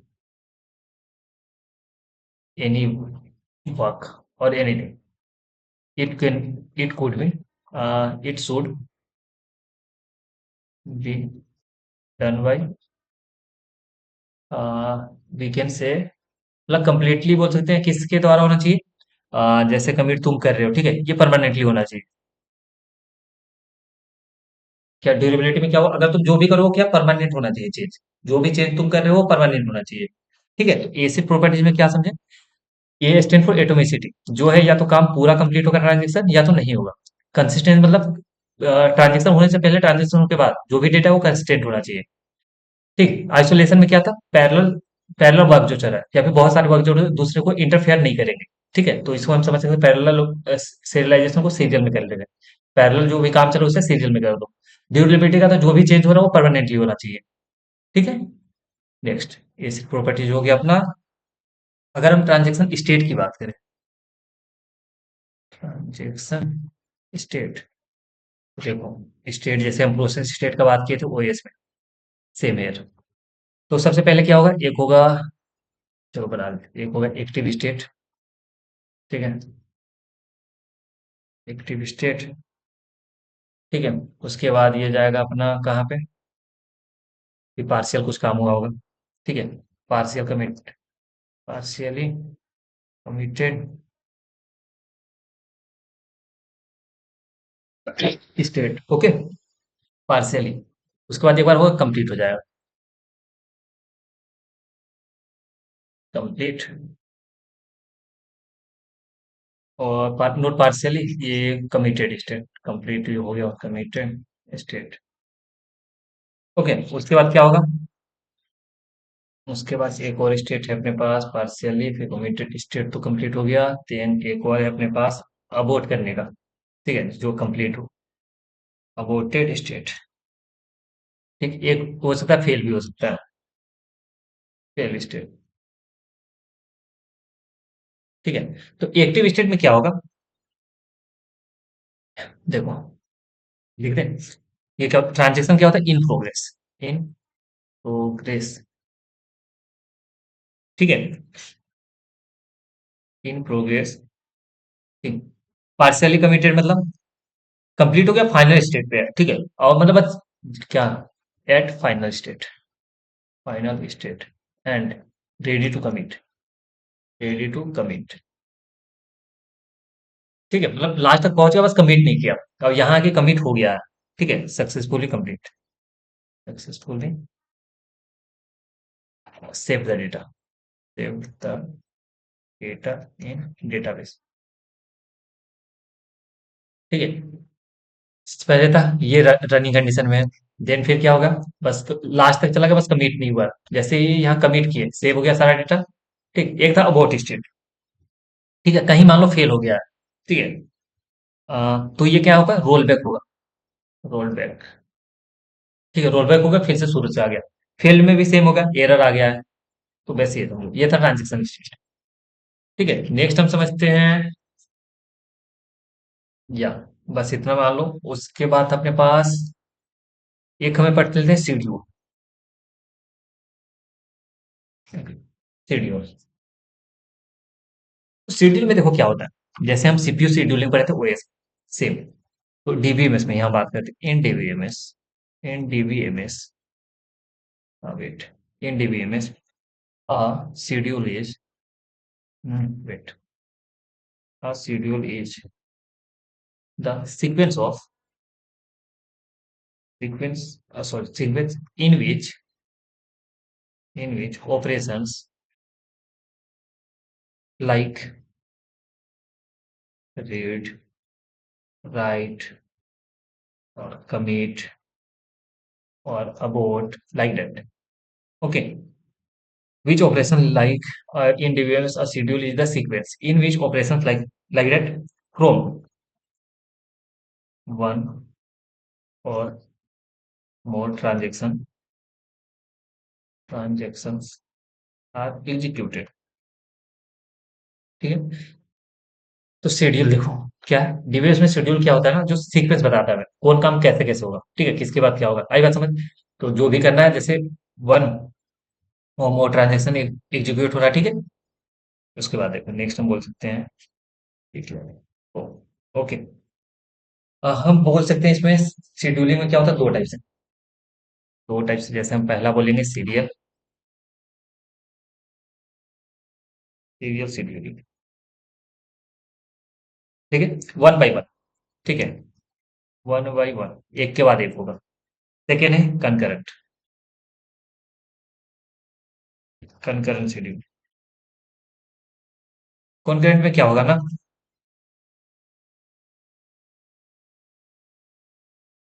ठीक है, ये मिक्स वे में होता है, मिक्स वे में, कोई भी कभी भी जाएगा, ठीक है, बेस्ड ऑन लाइक क्या प्रायोरिटी है किसकी वैसे, ठीक है, कंकरेंट में क्या होगा, मिक्स वे में जा रहा है, और सीरियल में क्या था, वन बाई वन जाएंगे, ठीक है, सीक्वेंस समझ आ गया कैसे काम हो रहा है, कौन किसके बात हो रहा है, ठीक, नेक्स्ट टॉपिक है अपने पास, अगर हम पढ़ें, क्या पढ़ सकते हैं, अब टॉपिक देख लेते हैं क्या क्या रह गया अपने पास, टॉपिक है,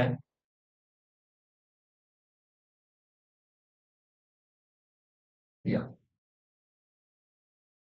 क्या क्या पढ़ लिए हम, डिकम्पोजिशन हो गया, आर्किटेक्ट हो गया, सेंट्रलाइज और डिस्ट्रीब्यूटर पढ़ लिया, ट्रांजेक्शन पढ़ लिए। अच्छा, अभी अपने पास है series serializability, log deadlock relational algebra, indexing, hashing, अभी है बहुत सारा टॉपिक, ठीक है, अब हम पढ़ते हैं, चलो यहीं पढ़ लें, नहीं नीचे ही आते हैं, नोट्स सही से रहेगा, मैं तुम्हें लिंक दे दूंगा इस नोट्स का, ठीक है। अच्छा अच्छा, कहाँ थे हम, या अब हम पढ़ेंगे, अब हम पढ़ेंगे सीरियलाइजेबिलिटी,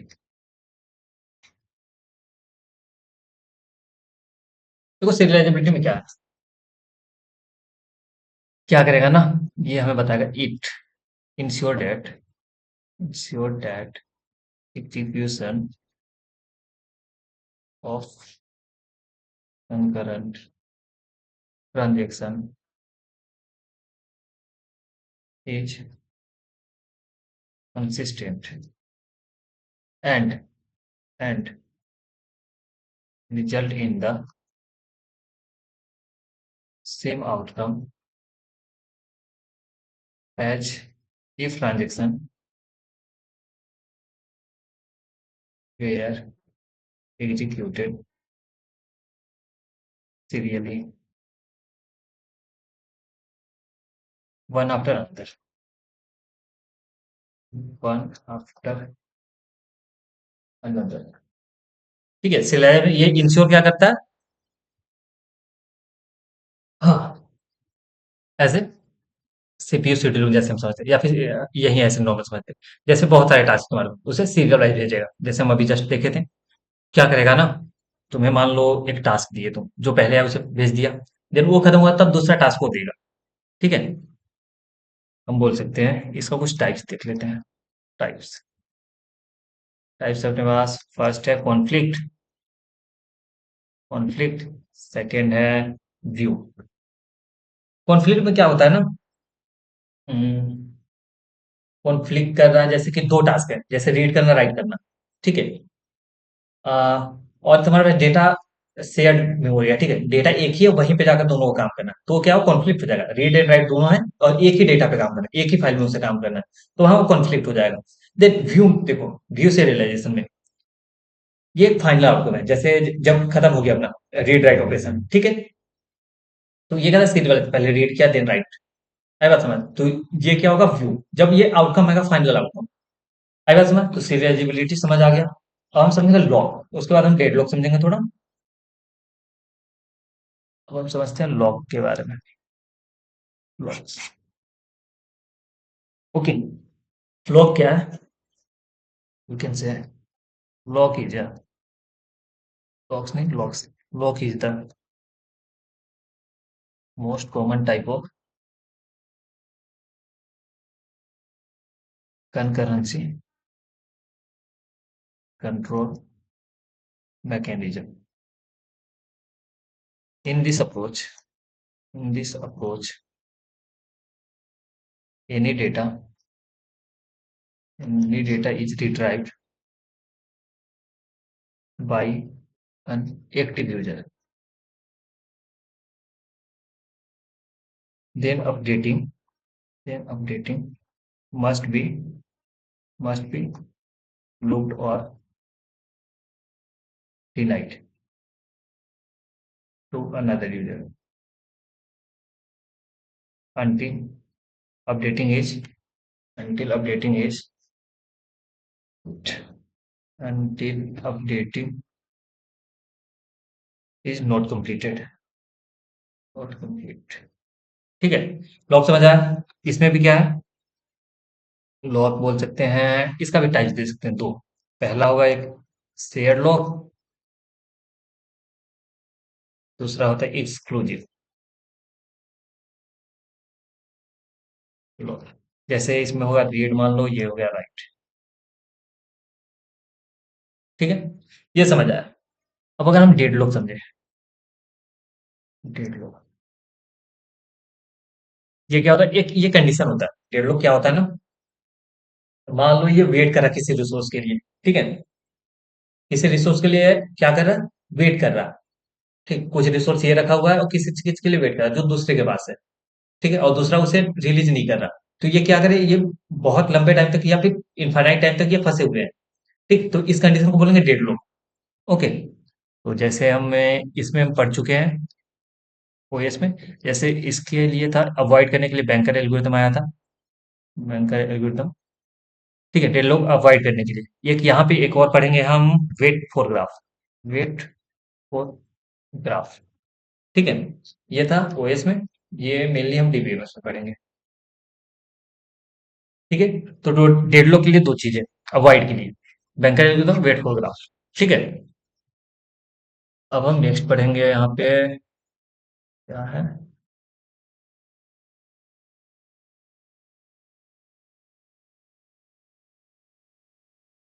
ओके, हमारा हो गया यहाँ तक, log deadlock complete, relational algebra, ठीक है, ये छोटा छोटा टॉपिक है, फिर इधर कुछ है नहीं, रिलेशनल अलजेब्रा के बाद फिर नहीं है कुछ, ठीक है, तो हम पढ़ना स्टार्ट करते हैं यहाँ से।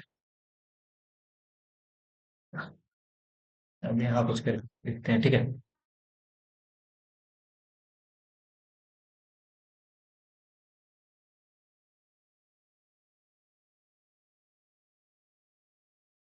हम्म,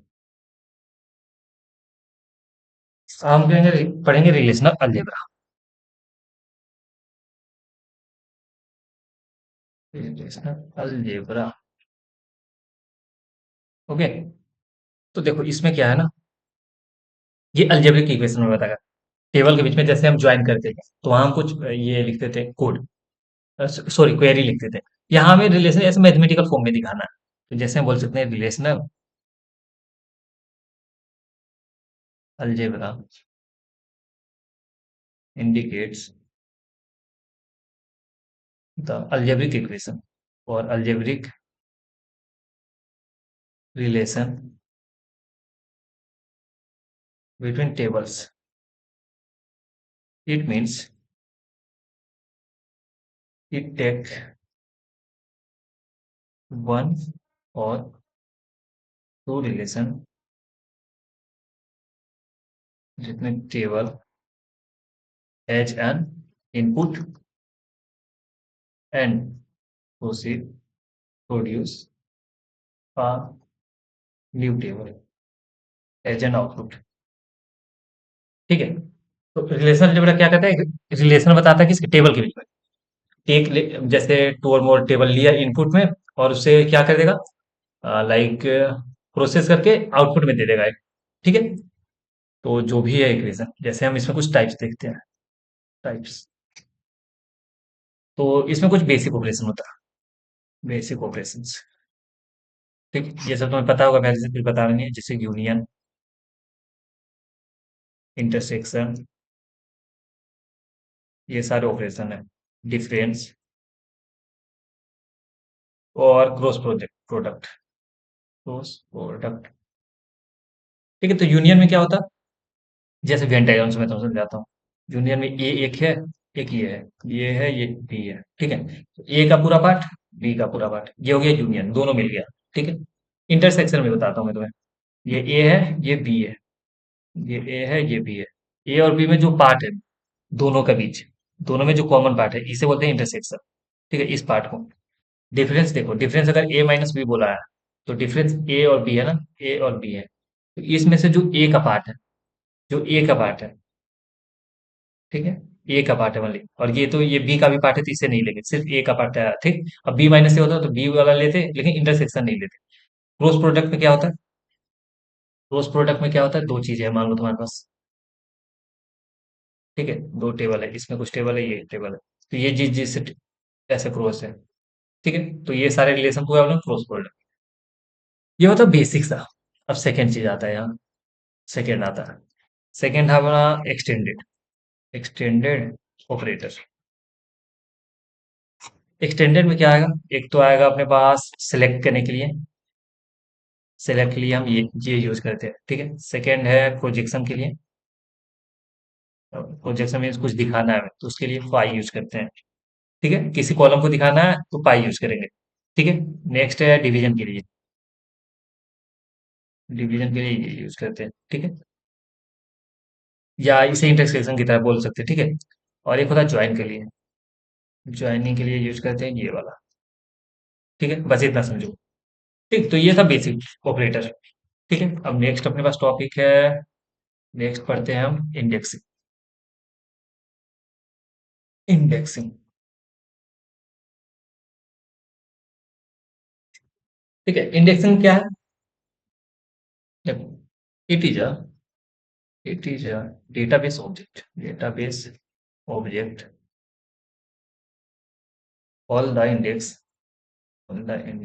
are stored on database. ठीक है। Database object, all the index are stored at the on database. ठीक है। जैसे इंडेक्स हम क्या कैसे बोल सकते हैं, जैसे कुछ सिंटेक्स देख लेते हैं इसका। ठीक है। अ,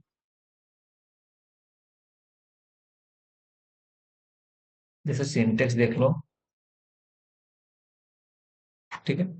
सिंटेक्स तुम्हारा मान लो क्रिएट कर रहे हैं, क्रिएट इंडेक्स। इंडेक्स बनाते किसी, क्या बनाते, इंडेक्स दे दिए, यहाँ इंडेक्स का नाम देंगे, इंडेक्स नेम ऑन। यहाँ में टेबल नेम देना है, टेबल नाम स्टूडेंट दे दे रहे हैं, स्टूडेंट वाले में क्या बनाना है हमें, और उसका नाम दे दिए। ठीक है, ये है। तो यहाँ अगर हम बोले तो यहाँ ये क्या है, एक टेबल नेम है।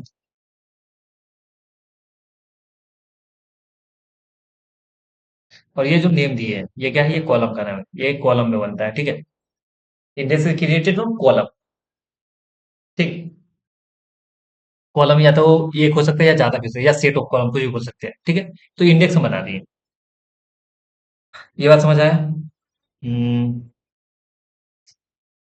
देखो, ये हम यूज क्यों कर रहे हैं इंडेक्सिंग, जैसे मान लो तुम्हें टेबल से कुछ क्वेरी, मतलब कुछ निकालना है। ठीक है। तो तुम पहले नॉर्मली क्या करते थे, पूरे टेबल को स्कैन करते थे, देन वो चीज निकालते थे जाकर। इंडेक्सिंग से तुम्हें हेल्प क्या हो जाएगा, इंडेक्स तुम्हें पता है कहाँ से क्या निकालना है, तो तुम सीधा उस कॉलम पे जाओगे, या फिर उस रो पे जाओगे, मतलब एग्जैक्ट उस डेटा पे जा रहे हो तुम। ठीक है। तो इंडेक्सिंग तुम्हें हेल्प करता है जल्दी एक्सेस करने में। ठीक है, क्वेरी जल्दी ऑप्टिमाइज होगा, जल्दी ये फास्ट एक्सेस होगा। आई बात समझ? देखो मान लो तुम्हारे पास एक टेबल है, मान लो टेबल है, तो तुम्हें मान लो ढूंढना है ये वाला चीज। ठीक है, तुम क्या करोगे? पहले तो नॉर्मल वे में तुम जाते पूरा स्कैन करते तब जाकर ये ढूंढते। ठीक, अब तुम्हारे पास क्या है, इसका इंडेक्स भी सेव है, एक इंडेक्स भी सेव है इसका, तो तुम सीधा यहीं आओगे एक बार में, तो एक्सेस फास्ट हो गया। ठीक है, तो ये क्या है, बहुत फायदेमंद है इंडेक्सिंग। नेक्स्ट अपने पास हैशिंग। नेक्स्ट है अपने पास hashing.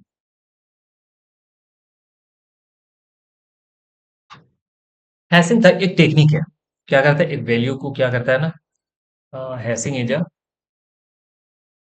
A technique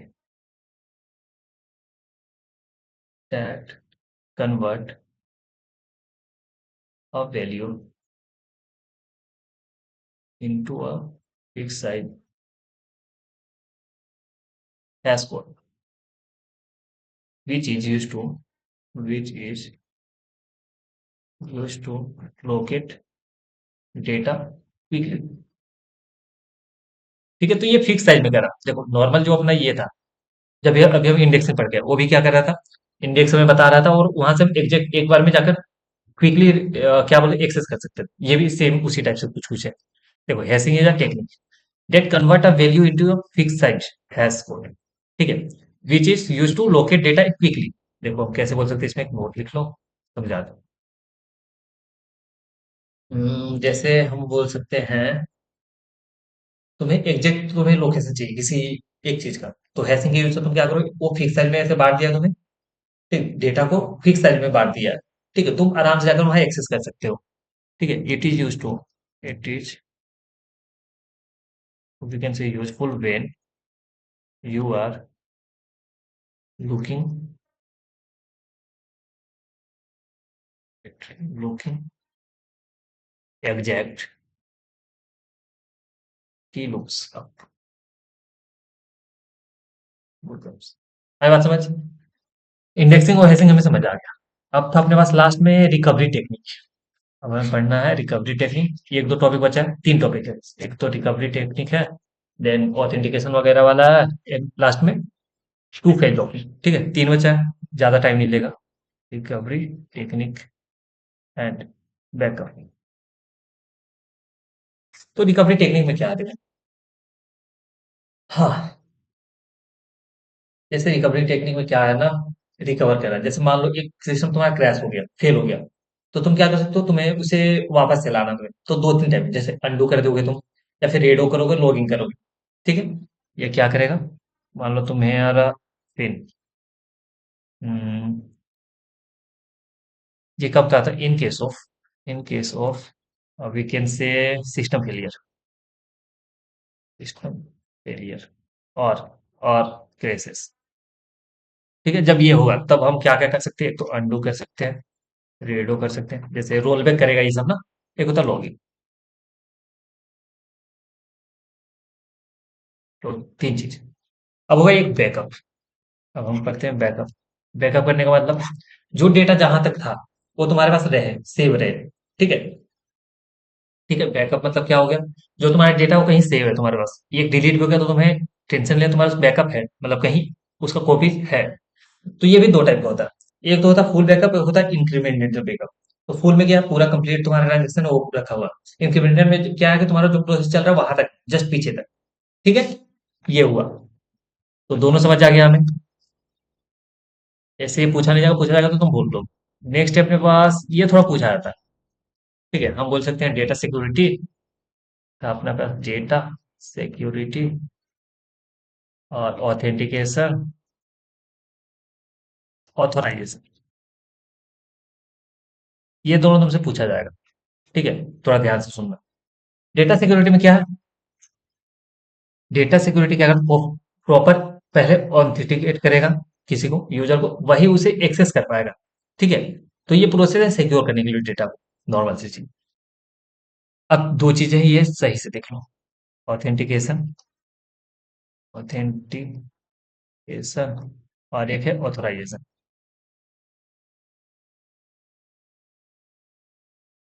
wait, wait,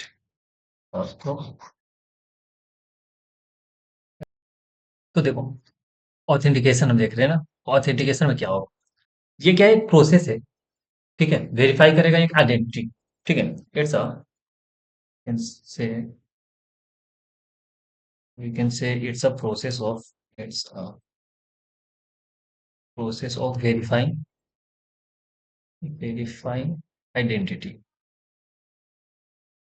ठीक है, ये मतलब बेसिकली तुम ये समझो ना, ये पूछेगा हुआ है। ओ, ठीक है, तो ऑथेंटिकेशन क्या है, तो तुम्हारा आइडेंटिटी वेरीफाई करेगा। ठीक है, तुम पहले से हो या नहीं, रजिस्टर हो या नहीं, जैसे जैसे तुम्हें किसी अकाउंट के लिए लॉगिन करना है, जैसे इंस्टाग्राम तुम्हें बनाना है, तुम्हारे पास है, तो तुम्हें क्या करना होगा, ऑथेंटिकेट करना होगा। पहले क्या देना होगा, तुम्हें अपना ईमेल आईडी और पासवर्ड देना होगा। ठीक है, जैसे तुम्हारा कुछ फिंगरप्रिंट वाला काम है, तो वहां तुम्हें ऑथेंटिकेट कैसे करना होगा, फिंगरप्रिंट से। ठीक है, तो ये तुम्हें देखेगा कि तुम डेटाबेस में हो या नहीं। तो ये क्या है, एक प्रोसेस है तुम्हारे वेरीफाई करने आइडेंटिटी को। ठीक है, नेक्स्ट है तुम्हारे पास ऑथोराइजेशन। ऑथोराइजेशन, ये देखो, ये तुम्हें बताते हो तुम जब ऑथेंटिकेट करेंगे। ठीक है, जैसे तुम फिंगरप्रिंट लगा के बिल्डिंग के अंदर चले गए, क्या एक्सेस कर सकते हो, कौन से रूम में तुम जा सकते हो, कौन से रूम तुम्हारा लाइक दैट। ठीक है, तो ऑथराइजेशन क्या करता है, ये तुम्हें बताता है कि तुम एक्चुअली क्या कर सकते हो अब। तो after authentication it decided what you can do, what you can do. आई बात समझ, ऑथेंटिकेशन क्या है? ये प्रोसेस है आइडेंटिफाई करने का, ओ सॉरी, वेरीफाई करने का तुम्हारे आइडेंटिटी। और ऑथराइजेशन क्या है? उसके बाद का काम, उसके बाद तुम क्या कर सकते हो क्या नहीं, ये तुम्हें कंट्रोल करता है। ठीक है, तो ये दो चीज समझ आ गया। लास्ट में अपने पास टू पेज लॉकिंग। आज का लास्ट टॉपिक है टू पेज लॉकिंग, 2PL। ठीक है, तो ये क्या है, the 2PL protocol in DBMS ensure serial reachability by dividing a transaction into two phases। क्या, जो सीरियलिटी है उसे क्या डिवाइड करता है टू पेजेस में। पहला, एक होता है ग्रोइंग फेज, एक होता है growing phase, growing phase. Second है तुम्हारे पास श्रिंकिंग फेज, श्रिंकिंग फेज। बस दो चीजें था। ठीक है, देखो ग्रोइंग में क्या होता है ना, लॉक क्या करता है ना, ट्रांजेक्शन लॉक गेन करता है। जैसे लॉक लिया, लेकिन क्या है, अनलॉक नहीं करेगा। जैसे हम बोल सकते हैं transaction obtain, transaction obtain locks but not releasing, not releasing any lock. ठीक है, ये से क्या कर रहा है, ऑब्टेन कर रहा है लॉक। और देखो श्रिंकिंग में क्या है, श्रिंकिंग फेज में क्या है, जो ट्रांजेक्शन है, ट्रांजेक्शन क्या करेगा, ये रिलीज करेगा, release locks but note note obtain, note obtain other locks. ठीक है, तो देखो ग्रोइंग में तुम्हें समझ आया, ग्रो कर रहा है मतलब लॉक और ज्यादा ले रहा होगा, रिलीज नहीं कर रहा होगा। एंड सेकंड में क्या है, सिर्फ रिलीज कर रहा होगा, ले नहीं रहा होगा। तो टू फेज लॉकिंग तुम्हें समझ आ गया। तो आज का अपना टॉपिक खत्म हो गया सारा। और हम पढ़ चुके पूरा complete DBMS, note complete. SQL अभी हम पढ़े नहीं है। तो हम क्या कर चुके हैं, डे 1 टू डे 3, 3 दिन में हम क्या पूरे कंप्लीट DBMS विदाउट एसक्यूएल। अभी हम एसक्यूएल पढ़े नहीं है। ठीक है, कंप्लीट DBMS थ्योरी हम पढ़ चुके हैं, लेकिन ये अभी एसक्यूएल नहीं पढ़े हैं। अब देखो, डे 4 बचा, 5 और 6, इसमें हम सिर्फ एसक्यूएल पढ़ने वाले पूरा कंप्लीटली। देखो फेज के कैसे पढ़ने वाले हैं, डे 4 में क्या पढ़ेंगे, डे 4 में एसक्यूएल का सारा थ्योरी और जो भी था बेसिक चीज, या फिर बेसिक बेसिक एसक्यूएल बोल सकते हैं। डे 5 आया, डे 5 में हम पढ़ेंगे एसक्यूएल का क्वेश्चन करेंगे, SQL question from leet code. जो लीड कोड पे टॉप 50 है, तो 50 क्वेश्चन करेंगे वहाँ। फिर डे 6 में हम क्या करेंगे? डे 6 में हम करेंगे interview SQL question. Interview SQL question जो भी पूछा गया। डे 6 हो गया। 3 दिन हम डीबीएमएस को दे दिए थ्योरी पार्ट को, 3 दिन हम एसक्यूएल को दे दिए, और डे 7 जो लास्ट होगा, ठीक है, 7 दिन में हम खत्म कर लेंगे। डे 7 में हम कंप्लीट करेंगे इसे, लाइक जो अपना डीबीएमएस का इंटरव्यू क्वेश्चन है, डीबीएमएस का इंटरव्यू क्वेश्चन सारा डिस्कस करेंगे। ओके, तो बस इतना ही। तो मिलते हैं नेक्स्ट वीडियो में, एसक्यूएल स्टार्ट करने वाले हैं हम, ठीक है। चलो बाय बाय।